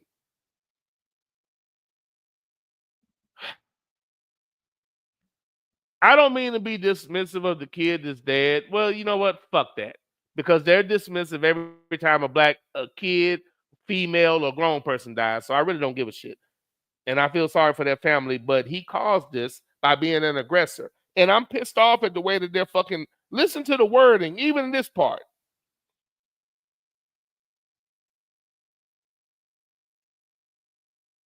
He will be dead within minutes of trying to defend his team's private space.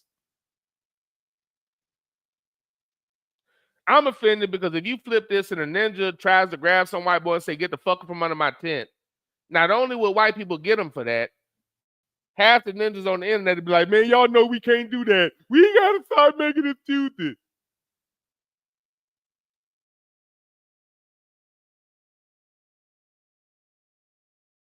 Apparently, I was missing a lot of details. I'm just tripping on the way that they're wording this shit.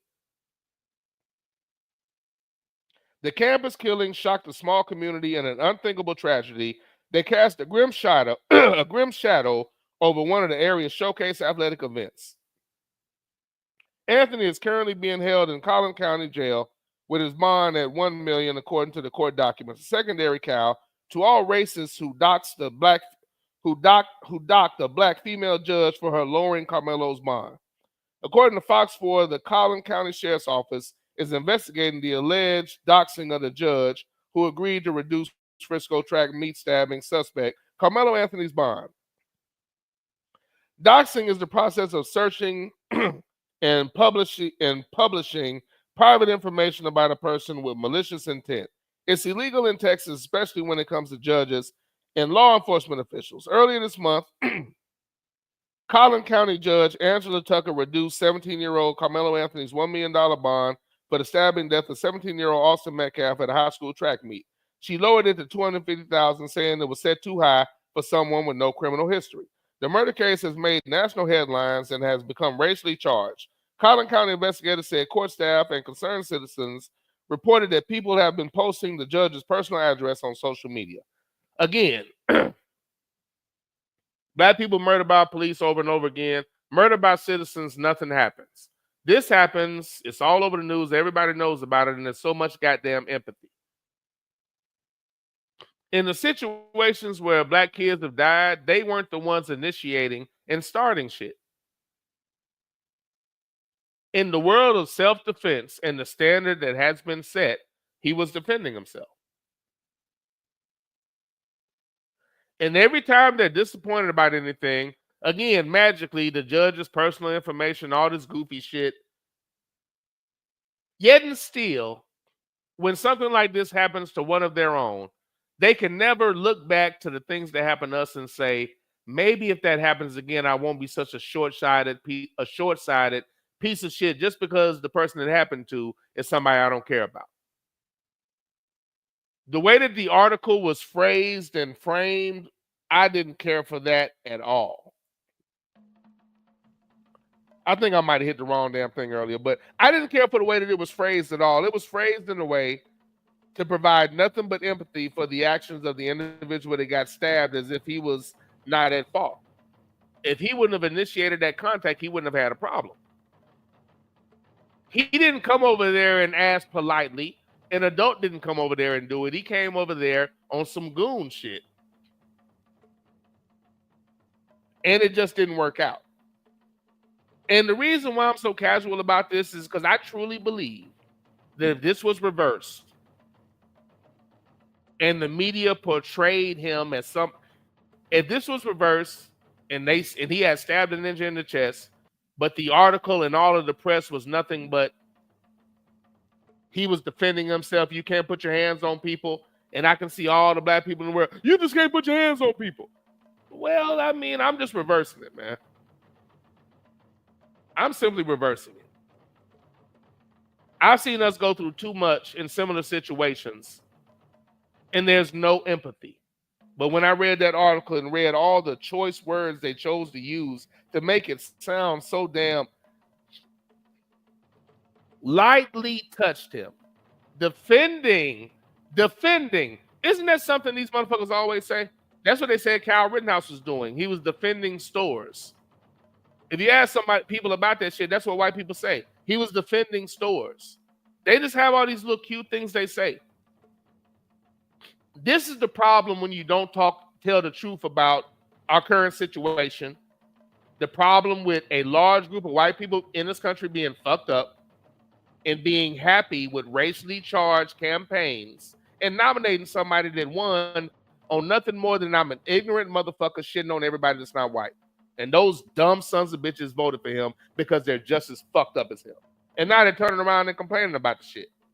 But the problem is what the country is now and not talking about it. Not talking about these racial tensions. Not talking about the fact that black people deal with shit from this country. And every time we bring it up, we got a bunch of people that have nothing to do with us telling us that we're complaining. But yet and still, anytime something is said about another group, we're supposed to have empathy. They ignore murder against us, but we're supposed to care about words that hurt the feelings of fragile-ass white people, like learning the truth about your piece of shit ancestors. We're going to make this illegal because white kids, quote-unquote, shouldn't feel bad.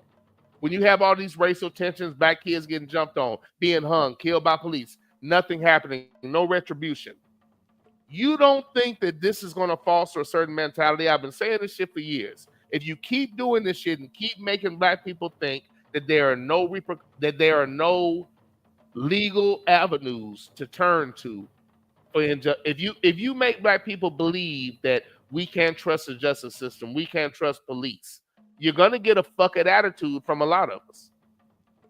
Whether you like this or not, your attitude and America's behavior fostered and harnessed and created this situation. Black people shouldn't be playing with white people. I'm going to say that again. We shouldn't be playing with them because nothing's funny. Donald Byrd got drugged behind a truck. Ahmaud Arbery got murdered by some random crackers that thought it was cool because he was jogging. People at work, dumb old white women and men calling the police on mailmen and delivery men. I don't think you should be here. I don't know where they find these ninjas at. You would have less than 2.5 seconds to get out my goddamn face. Less than that. We should not be playing with these motherfuckers because if you're paying attention, we're being killed and nothing is happening, which is why they're continuing the behavior because the white justice system is not punishing them. They're getting slapped on the wrist, and in some cases, they're getting cheered on and let go like Kyle Rittenhouse. They just threw the gun out and let them go like it wasn't shit. Tough situation. But in the name of self-defense, he did the right thing. And again, America, if you're going to continue to act this way, you're fostering this environment. Keep it up, and if a large group of us ever get to the point where we lose hope, where you lose hope of any fair treatment, just wait. Just wait. I apologize for ranting.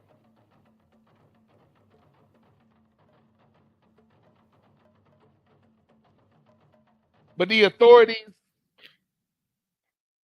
that held him at $1 million bond and are now putting out the information on the black judge, you might not win in a tough field, but you will be recognized.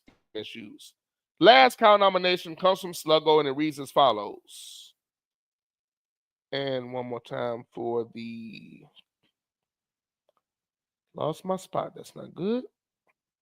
All right. Cough button 1 second.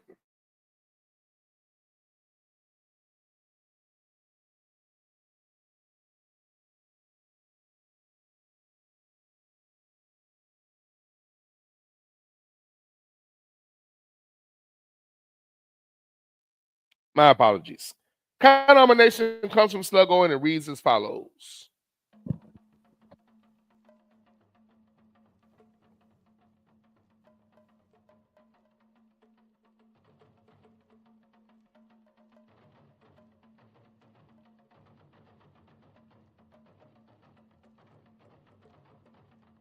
Count nomination to the Dallas police for falsely accusing a black man by the name of Michael Singleton of carrying cocaine on a Southwest flight. According to Atlanta Black Star, a black man who says he was falsely accused by Dallas police of carrying cocaine onto a Southwest Airlines flight and then tasered while several officers detained him at the gate, now plans to sue the police department. A video that went viral last week cuts in as Michael Singleton, 53, a private chef who often travels between Dallas and Oakland, California. His hometown was struggling with several police officers at a gate boarding area at Dallas Love Field Airport last Friday and appealing to fellow passengers for help. Somebody take this. I didn't do nothing, he screamed. And an officer replied, "You have warrants." "I got a traffic warrant," Singleton angrily replied. "You got warrants." "Man, shut up, you worthless piece of shit." As two officers held his hands behind his back. Then Singleton shouted out his own name to the crowd and said, "They arrested me for the wrong reasons." On the video, oh, okay, so y'all arrested him for the, okay, let me just continue. On the video, Singleton can be seen standing motionless for a moment as the officers let go of him and stepped back, and another officer twice tased Singleton, who fell to the floor. "No, why would y'all do this?" "He was just standing still," a woman exclaimed as others audibly gasped and cried. "Oh my God, my name is Michael Singleton," the distraught man said. Now on his belly and cuffed behind his back, he gave his birth date and reported that he had a traffic warrant. "That's right," said a police officer. "We're trying to investigate it." "Man, fuck you and die." "No, you said I have cocaine. I'm not a drug dealer," Singleton shot back. "Hey man, I didn't try to fight you. Why did you tase me?"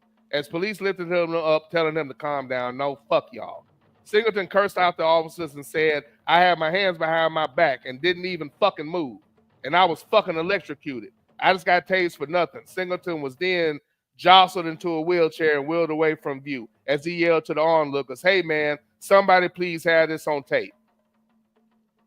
I'll keep this simple. All of those officers deserve to be tased until they either pass away or they're crippled. Again, they're always going to do this shit because, again, most of the white people in the country don't care. They're just as fucked up as them. The justice system doesn't care. And stupid-ass ninjas don't want to get along. Instead of addressing the issue, all of you bitches always say, "Let me first say, all police ain't bad." It would be nice if y'all had them disclaimers when you were shitting on black people, but you bitch-ass niggas don't. This is not going to stop because they know it's open season. It's a nigga, who cares if he actually did anything? Let's just attack him. He had a traffic warrant. Oh, God, let's get him. Motherfucker, stop trying to justify being an ignorant bastard. Treat him the same way you would one of your family members. And if you do that, you would never go to that extreme. That is easily handled. Check his bag. There's nothing there. Check the warrant. You don't get arrested for that. And if you do, you don't do all of that shit. It's not fucking relevant. A traffic ticket is not that goddamn deep. And when you ask the average white person about that, and I'm telling you why I say that we live with a lot of fucked up white people, and they voted for Trump, they raided the Capitol, that's justified. If you're offended by that, then you're too stupid to understand the truth, and that's why we have these issues. We don't talk about shit. We talk around shit and do stupid shit, like run a woman for president, like fucked up ass, crazy ass white people are going to vote for a black woman. If you have any sense of reality, you would have known from the jump how stupid that was if you think about the people that we live with. But if you're too busy smiling as cute, you don't know how to move and function. This shit happens way too often, and it's easily preventable. But instead, they want to practice shit, have fun, joke and laugh about it later, because no matter what the fuck they do, there are no goddamn repercussions. Shit like that is unnecessary. And all those motherfuckers should be beat with bats because none of them are going to understand unless they bleed. You can't reason with psychopaths. If you could, we still wouldn't be talking about this shit. They're not changing because they feel they have the right to be ignorant bastards because that's how they were raised. They think if you don't smile, I get to rough you up and justify it with the little language that we put within the damn framework of the department. That's why whenever something happens to one of y'all, I don't feel sorry for you. Because none of you stand up and stop this shit. It's easy. When they do shit like that, you fire those motherfuckers and hire people that weren't raised by savages. It isn't that goddamn difficult. You won't win in a tough field, but all of those officers deserve to be fired.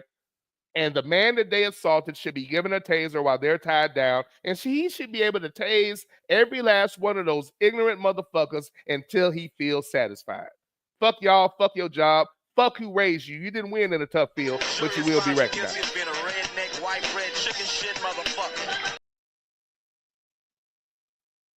The authorities that are holding Carmelo Anthony at an unreasonable bond, or were holding him with an unreasonable bond, and painting this as the aggressor being the victim.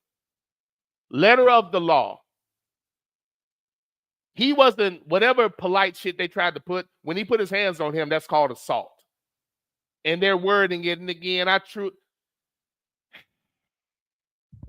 if you've been in situations with them when they got the majority, they tend to think they're real tough, and they do a lot of shit they would never do in an alley. The way I function, I don't say or do anything that I wouldn't say or do in front of people. Everything that I say, I will say all the goddamn time, regardless of the fucking environment. And I've lived my life that way. Grabbing someone to defend your tent. He wasn't defending shit. Kyle Rittenhouse wasn't defending any goddamn buildings either. That's just an excuse white people like to say when they're doing fucked up shit. We have to stop talking around this or nothing's going to get fixed. That is going to continue being fucked up, and you're going to have a group of dumb niggas over here justifying the shit, and another group of people over here trying to get a conversation about it. But every time something happens, it's always the same stupid shit. Not all police are bad. We got to talk. No, we don't. When an officer fucks up, you fire him, you dumb motherfucker. Stop worrying. The only thing you're worried about is stopping from getting sued. You're worried about covering your ass. That's why nothing's getting fixed. If an officer is doing his job, then let him do his job. If you're being attacked and terrorized, act accordingly. And acting accordingly is not saying please and I didn't do nothing. This so-called Constitution says you can defend yourself against terrorism and or a government entity that has lost its way. I'm paraphrasing. That's what the race officers in uniform are. The race soldiers in uniform. That's what they are. Out of control. Defend yourself. Don't hesitate. Fuck the costume. You might not win in a tough field, but you will be recognized. Jury has found you guilty of being a redneck, white bread, chicken shit motherfucker. The cow nomination this week goes to Cody Rollinson for murdering in vehicular homicide a 10-year-old black kid by the name of Jordan Hill. So Cody Rollinson murdered Jordan Hill via vehicular homicide, and then that police department decided he should get a light bond, and we're going to charge you with fleeing the scene of an accident and marijuana possession. Because the only thing you did was kill a black kid. That shit doesn't really count in our books. Cody Rollinson should be sat on an ATV, taped and chained down to the ATV, while the family members of Jordan Hill run him the fuck over in a truck until he leaves this planet. Every officer involved that looked at that felt no empathy and charged him with everything but a murder, allowing him to bond out. Again, charging him with marijuana possession and fleeing the scene of an accident and not murder.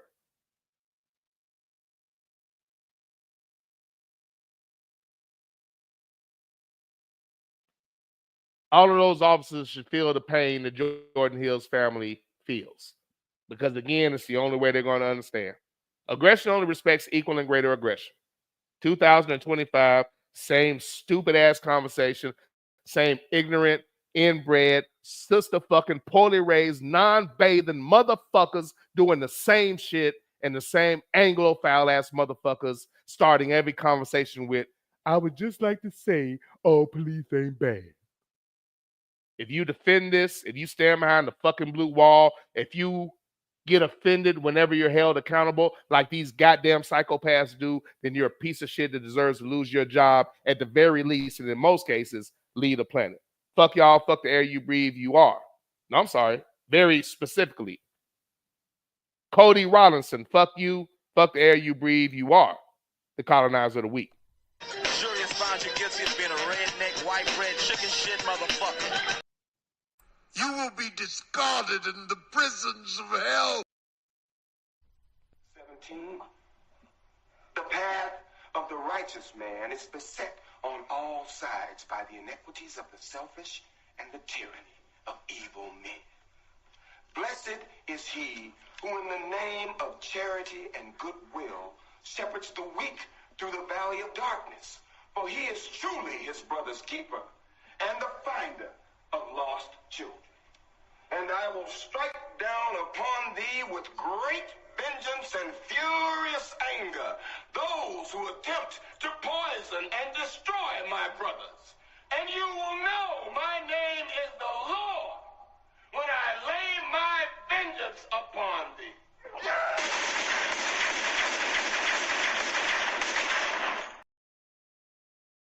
You will be discarded in the prisons of hell.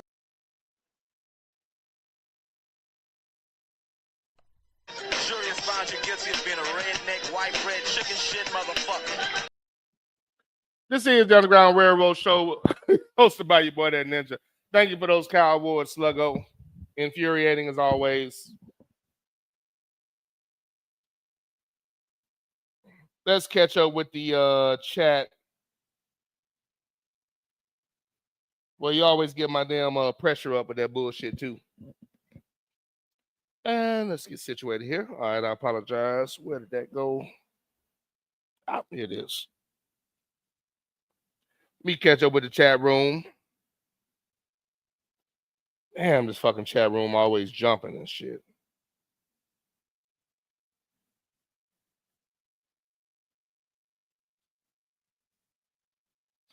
JBJ said, are we right here? Yeah.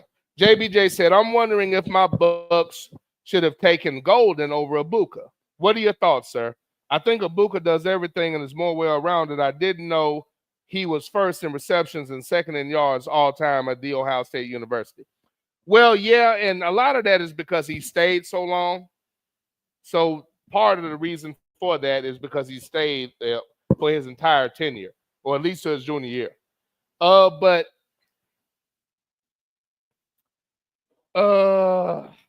in a perfect world, y'all got a great receiver. The only thing Golden has on Ibuka is 4.2 speed. And he has a little bit of size on him.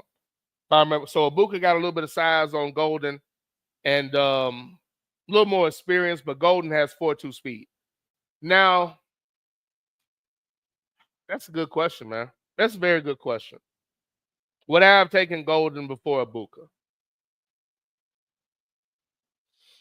I think y'all did the right thing, but I wouldn't have been mad at Golden. I'll say this, with the guy that y'all have, you need receivers that can make plays and do things because he can't. So maybe you want a guy that can really take it to the house. Now, Ibuka can do that, but obviously Golden can do that at 4.2. Man, that's a hard call. That's a hard call. I mean, I wish nothing good for your team. Between the Raheem Morris thing, the Jameis Winston thing, the Quagmire shit, now you bring in Law and Order. I mean, fuck Tampa Bay sideways. But with all that being said, I'm waffling like a motherfucker, boy. I'm waffling. You can't teach 4.2, man. You can't teach 4.2. So it's just a matter of what you have and what you want to do. But I think y'all in good shape.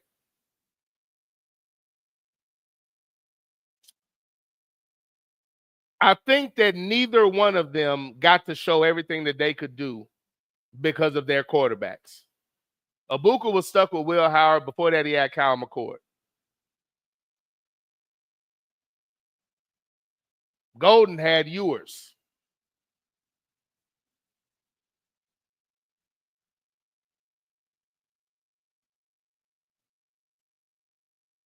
So neither one of them really, I think, got to display their full set. Even with the things that they did. They were shorted because of the limited abilities of the QBs, if you ask me. So Sluggo said, Nick, in what segment will you talk about Shaq taking the men's basketball GM job at Sacramento State? Are you serious? I don't got anything to say about Shaq. So all them bitch ass niggas that watch police murder niggas and you turn around and say, I was taught to respect the police. Shut the fuck up, bitch nigga. What the fuck does that got to do with the murder we're talking about? How the fuck is it every time some police fuck up, the police turn around and turn it into, you can't talk about the police. Yes, we can, you stupid sons of bitches. Y'all ain't nobody. Do your fucking job. Words don't hurt, goddammit. Get the fuck over that shit.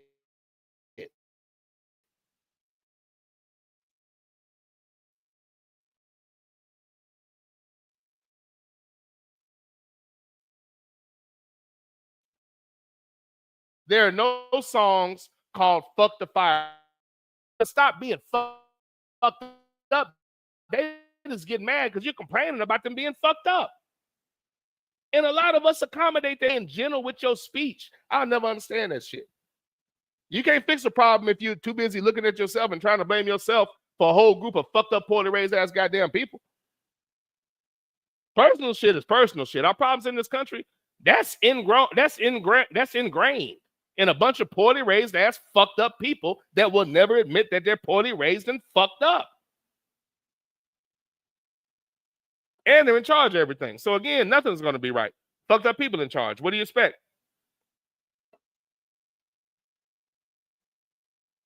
I digress. Sluggo said they're not even hiding it anymore. I can't imagine a child being killed and the perpetrator is charged for some minor shit. Fled the scene after the murder and they slapped. Black woman shot in the air trying to defend herself from a grown man. She just graduated college. They put her in jail like a common criminal. You can't expect anything to go right if white people are in charge because they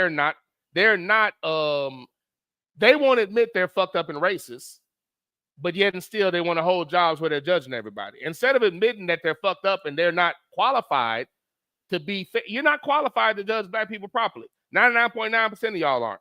Even if you think you're good. The white dude that I know probably the most, and I've literally told him this to his face. So once again, I don't say shit I wouldn't say to them. I've literally told him this. I've told him in these exact words, I think that you're about as good as a white person can get, considering upbringing and certain, anytime you're complaining about this country as a white person, I get it. Amongst other white people, you have a gripe. To any black person, you sound like a bitch. Shut the fuck up. Nothing worse than white people complaining about America. Please shut up. Secondly,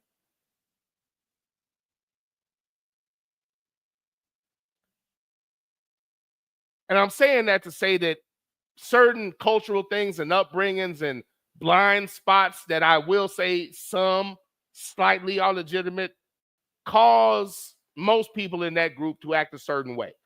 Otherwise, there wouldn't be so much consistency. But I told him, I think you're about as good as a white person can get. You're a pretty fair person and all of that shit, but he still has fucked up ideals. And I'm being nicer than what I said. What I actually said is, I think you're about as good as white people can get, and you're still fucking crazy. And I said it just like that because he fucking is. Because he has sense, but at the same time, Trump shit, all this other shit, just like the rest of them. But he's actually decent. So my point to him was, you're actually decent, and you're just as crazy as them with some of these ideals. So I know that the rest of these motherfuckers are out of their goddamn mind. You share the same thoughts, but you're semi-decent. These other motherfuckers are probably not as decent as you, which makes them fucked up people because you have fucked up thoughts, but I don't think you're a fucked up person. I definitely think you're crazy and confused, and I think your birthright causes a lot of that because it's ingrained in y'all's culture, but that's not my issue. You cannot...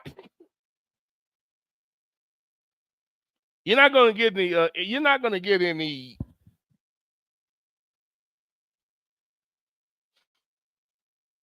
even when it's a black person in that position, they're in that position in a white racist structure. And if you don't vibe with that structure attacks you. Just like that judge. But anyway, let me continue with the chat. My bad. Sluggo, you changed my whole goddamn mood. Sidney Jackson said, Liberty isn't too far from my wife's hometown. That Nabisco was lucky to get away alive. Them ninjas down there mean as hell, and they don't play with the Dirtfoots. They're mean as hell, and they don't play with the Dirtfoots. That's hysterical. And that might have been why he left. I wish they would have got a hold of that motherfucker. Hey, slow down. Watch your speed. Sluggo said, that's a new one. Okay, Sluggo, I got you. Oh, Sluggo said, yep, another school. Got you. I didn't know. I thought they went to the same school, so I had the story fucked up. Sydney said, that young colonizer, Ashley Babbitt himself. Yeah!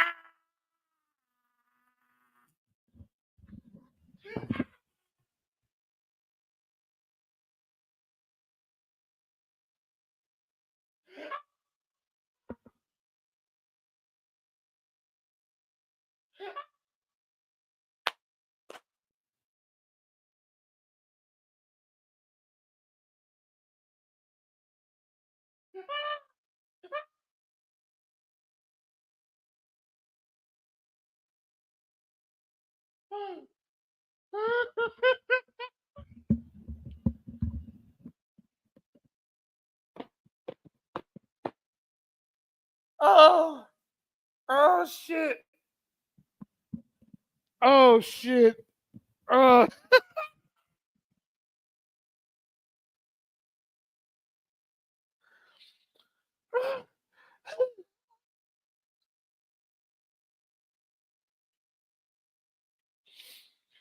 Sidney Jackson said, That young colonizer, Ashley Babbitt himself, now he's in the upper room.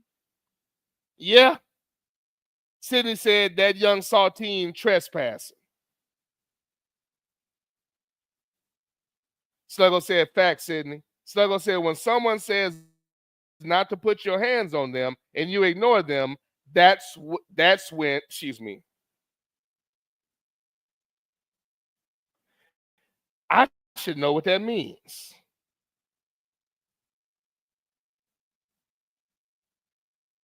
Oh, I got it now. When someone says not to put your hands on them and you ignore them, that's when you fuck around and find out. And that's what happened. Again, the difference in us in these situations, ninjas don't go around starting shit. He was trying to do some tough shit because he had a bunch of people around him. I'm going to move you. I'm going to assault you. Even though they didn't describe it as assault, they said he lightly touched him. Trying to defend his area. This white speak. Every time they want to do some dirt, they say something like, every time a white person murders something, they were defending stores. So niggas getting murdered, y'all don't care about that, but let's get out here with guns because we're worried about buildings. Protesters out there and police are stabbing water bottles. They should be shot in the face. You're mad because people are protesting fucked up police. You should be mad at the fucked up police, you ignorant, worthless bastard. It's that simple. If you get rid of the fucked up police, black people will forgive police, and y'all don't even deserve that shit. Let me say it again. If police just appear to do the right thing a couple of times, fire a couple of savages here and there, immediately when they do something wrong, press charges. If the press stops trying to make every cop a hero, no matter who the fuck they are, maybe, not maybe, black people will quickly forgive police even though y'all don't deserve it. Definitely not quickly, but the way we're built, most black people will forgive y'all if y'all do that shit. I didn't say anything drastic. Just stop being ignorant bastards. It's not that hard. Most people that attack police are white because they're crazy as fuck. Black people don't fuck with police. So you really have no reason to be all goddamn frantic and scared, and that's really the problem. Bitch ass scared motherfuckers policing people they're scared of. And instead of talking about that, they get offended when you call them out for being bitches. It can't get fixed because they don't want to fix it. So these motherfuckers don't deserve any lax-ass language.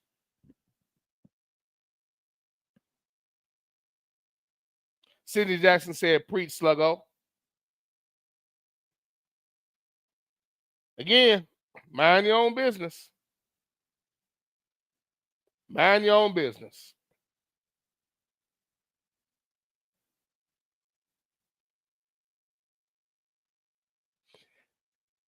I've been in that situation so many times, except I didn't use a weapon. I just used hands and/or cooler heads prevailed. But when cooler heads didn't prevail, they always play victim. Matter of fact,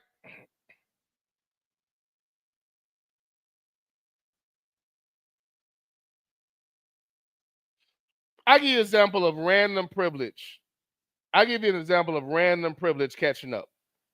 As JBJ said, Sydney said, preach, Sluggo. Amen, preacher.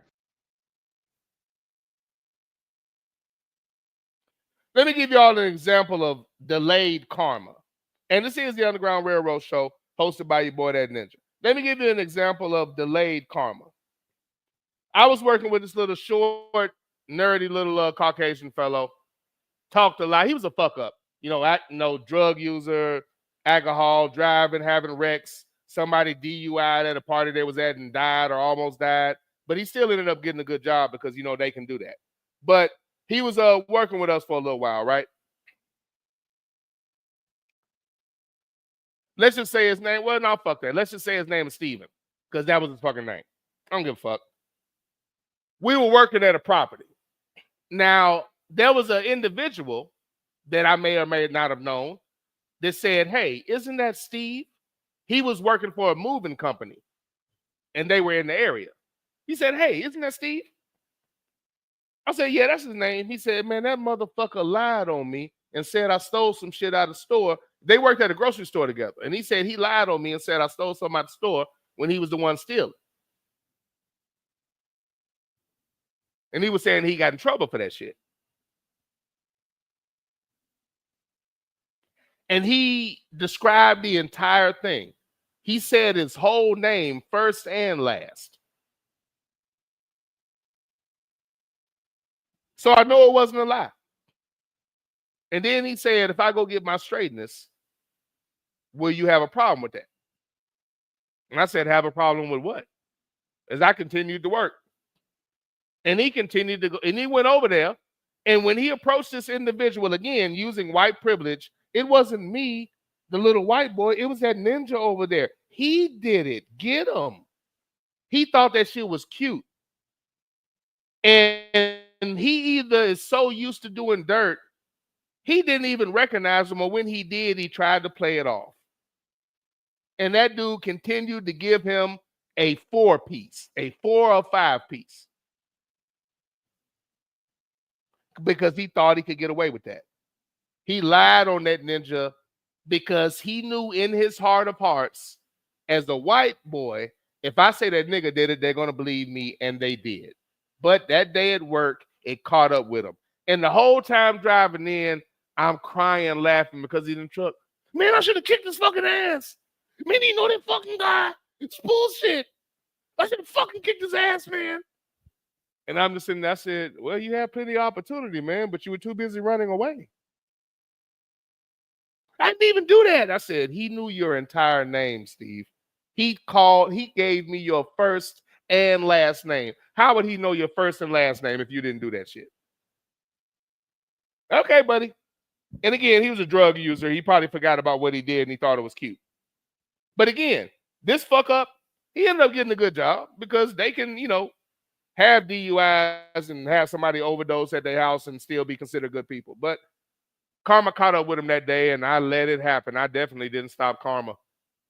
It was hysterical to me, but every now and again, karma works. Not a lot, but every now and again. Reports indicated that the Texans were possibly trying to trade up to draft Ibuka, and that the Buccaneers surprised everyone by selecting him. Hey man, I don't know if I qualify that as a good thing, sir. I don't think I agree with you, looking at that as a positive. So CJ Stroud was going to be blessed with Ibuka, and instead, punk ass Buccaneers with punk ass Law and Order Mayfield picked him up. Okay. But again, JBJ said reports indicated that the Texans were possibly trying to trade up to draft Ibuka, and that the Buccaneers surprised everyone by selecting him. God is good. God is good. God is good. Sluggo said, I had that cow on the back burner and Dexter beat me to it. Yeah, that's what it was. Dexter kind of gave me that one, so I've kind of read that one twice.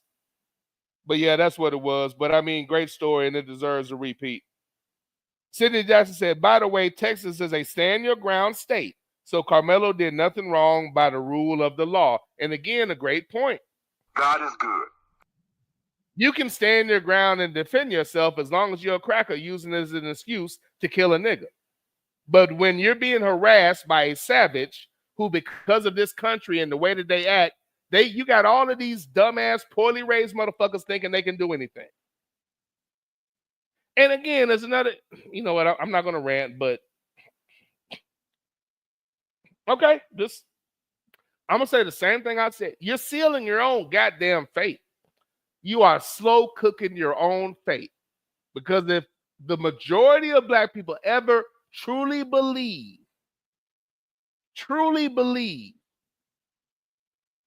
that we have no shot at justice, nobody's going to take the time to hope y'all act right. Nobody's going to take the time to say, maybe he's one of the good ones. I might go out, but I ain't going to go out saying I ain't do nothing and stop and I'm innocent. Fuck that. Fuck that. I'm not a criminal. I'm not going to be treated like one. I'm telling you, man, you better keep some. The number of black neighborhoods where they just kick down doors and wrongfully go in the house, kill people, murder people, people naked being harassed and fondled, and they just stand around like, well, we're just following procedure. We didn't do anything wrong. How about you double check the address? Because you would never kick in doors in a white neighborhood like that because there are repercussions. Make these non-bathing motherfuckers have repercussions and they'll stop. Because you don't, now I got to deal with all these dumbass citizens who think they tough, and I'm going to have to beat the shit out of them too. It's like having pets you don't train. If you don't train your dog, it's going to piss and shit everywhere. If we don't train our whites, there are going to be a lot more incidents in the streets. If they see other whites getting disciplined when they act like their stupid-ass ancestors, they will stand down. If they keep watching these things happen and and there's no repercussions, they're going to feel emboldened and feel like it's okay, and they're going to continue to act this way, and they're going to continue getting checked. Every time I read one of these stories, I'm like, where are they finding these reasonable people? And I know I'm going to have to deal with it at one point. I guess I got that don't fuck with me face, and when I get older and I don't look the way that I look now, it's probably when it's going to happen, but that's not smart because I'm going to be quicker to shoot you then. I can still defend myself physically right now, but when I actually can't, man, I'm not even having a conversation. It's going to be a hollow point. I digress. Sorry for ranting. Sluggo said the Mississippi colonizer got a $41,000 bond, while this kid's bond is set at $1 million. And again, exactly. Exactly.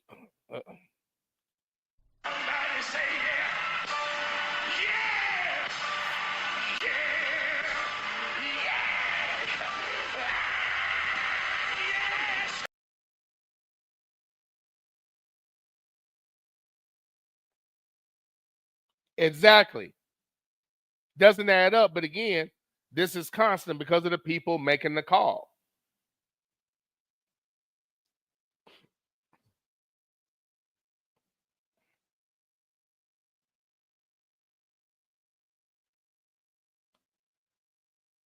Preach, sir.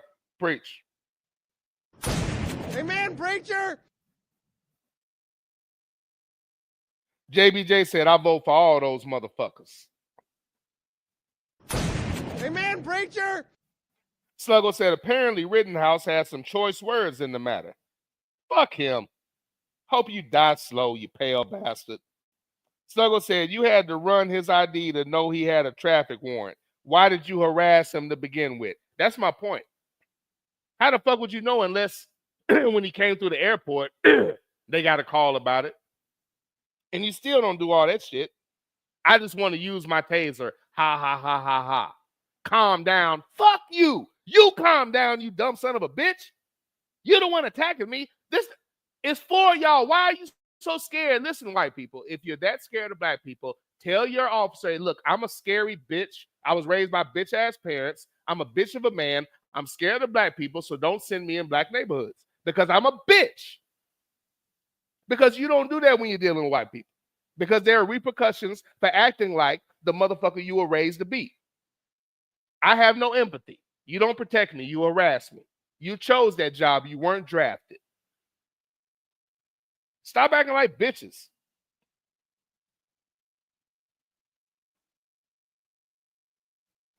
Sluggo said, hit that man with a taser for no reason. Fuck out of here. Sluggo said, hilarious. I don't know what the hell I said.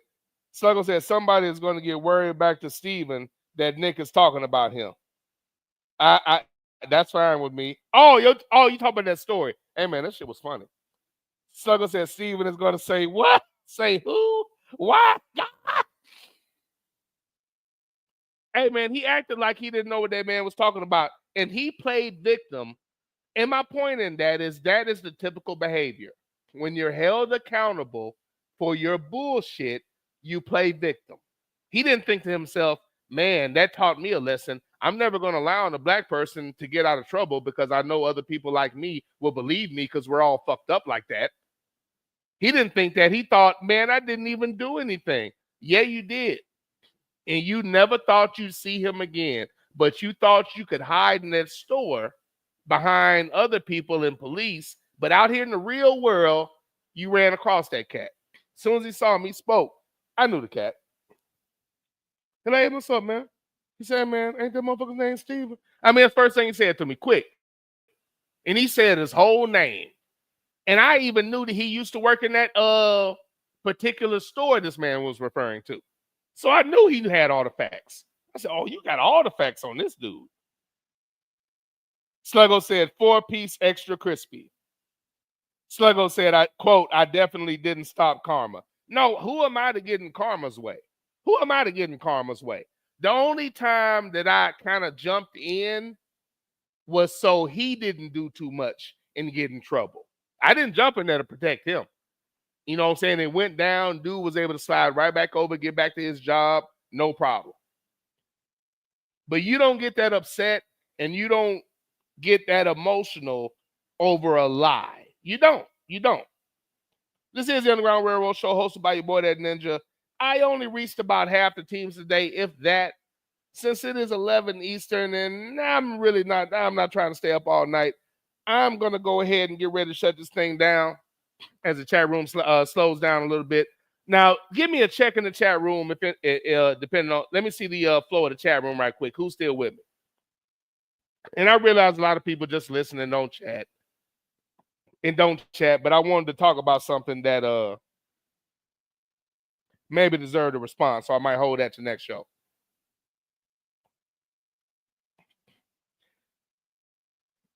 Did y'all see the this is a really quick, this isn't going to be long-winded, but the White House visit. Number one, when Ohio State went. Now, to my knowledge, I don't know about players that didn't go. That wasn't published. They didn't talk about it. So I'm not sure who went and who didn't go. I don't know. But Philadelphia had their White House visit. And I said the same thing when Ohio State went, when I talked about it, and this was prior to them going. Don't treat this, if you are a moral person, if you are a person that's not an ignorant bastard, if you actually don't have sex with your sister, if you actually don't vote for people because they're race baiting, if you actually don't vote for somebody because you're so goddamn stupid, you think you need revenge because there was a president who had melanin. If you're actually that goddamn stupid,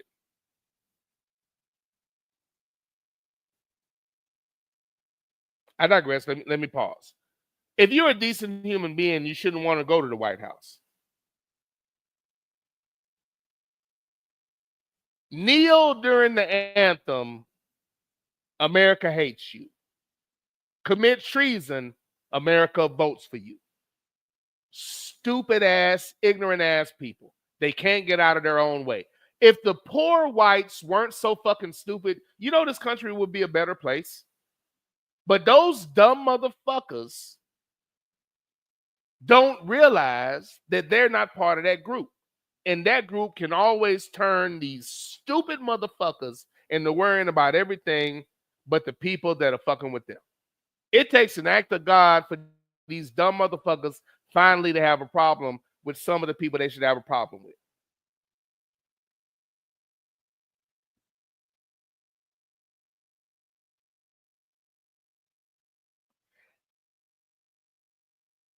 This is the situation. Philadelphia went to the White House.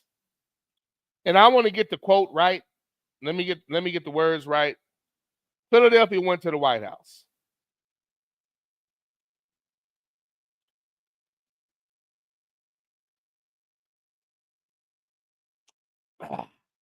Yeah, I hate to do dude like that. Well, fuck it. Let me just say what it is. This is the example. Yeah, he was. Sluggo already know what I'm about to talk about. You already know what I'm about to talk about. Okay.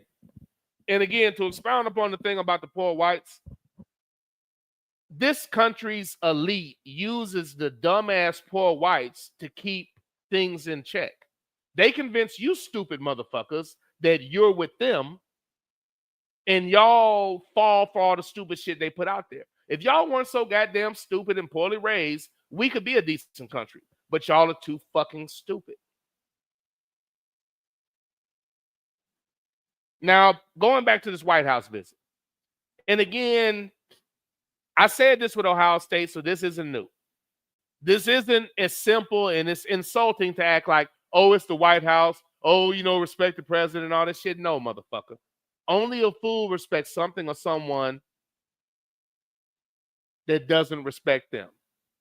Only a fool respects something or someone that doesn't respect them. If you're black, he doesn't respect you. His words show that. And smiling when it's convenient and cute doesn't mean a goddamn thing.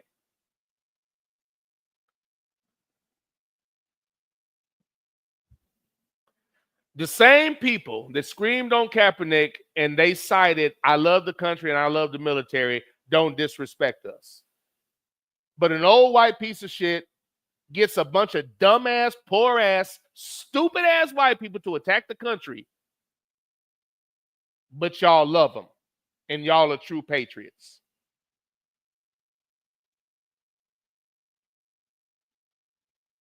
I repeat, we're in a country with a lot of stupid-ass fucking people. Unbathed, stupid-ass people. But back to the point of this story. It's not as simple as a White House visit, and anybody saying that and talking about it casually, that's bullshit, and you know it. If you're going to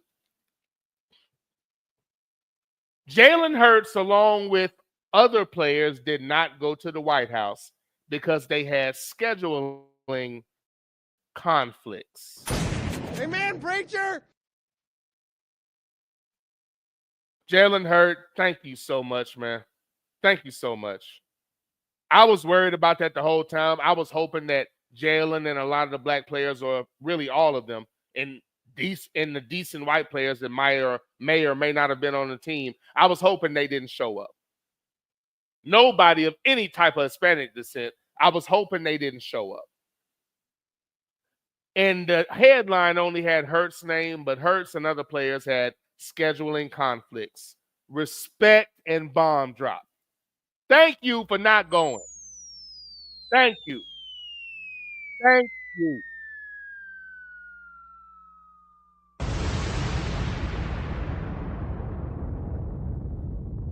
Thank you for having a backbone. Thank you for being an example of what a black man should be, and that is the example.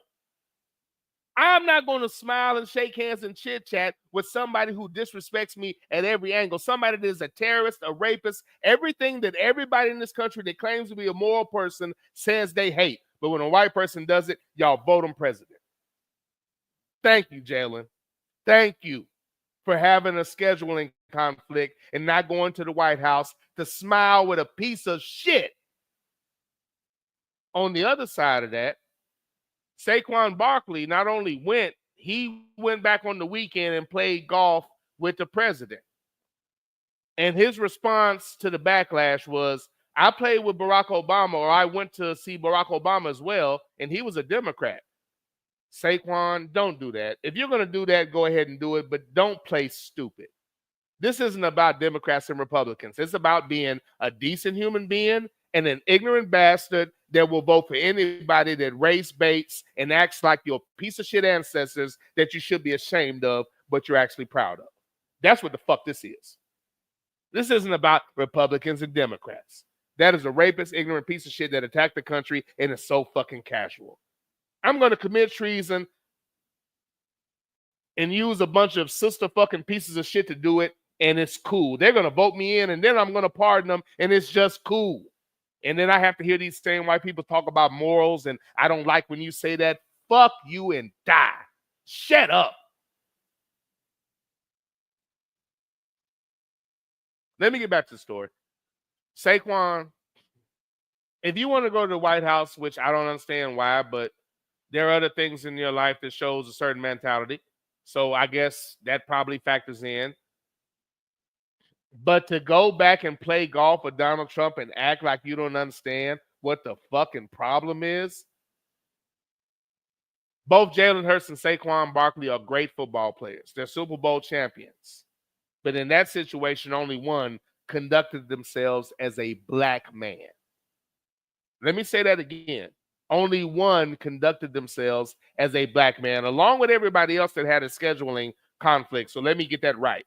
Jalen Hurts, along with everybody else that had a scheduling conflict, conducted themselves as a black man. If any white people had scheduling conflicts, they conducted themselves as a moral human being. White America, Barack Obama wears a tan suit, and it was in the news and on social media.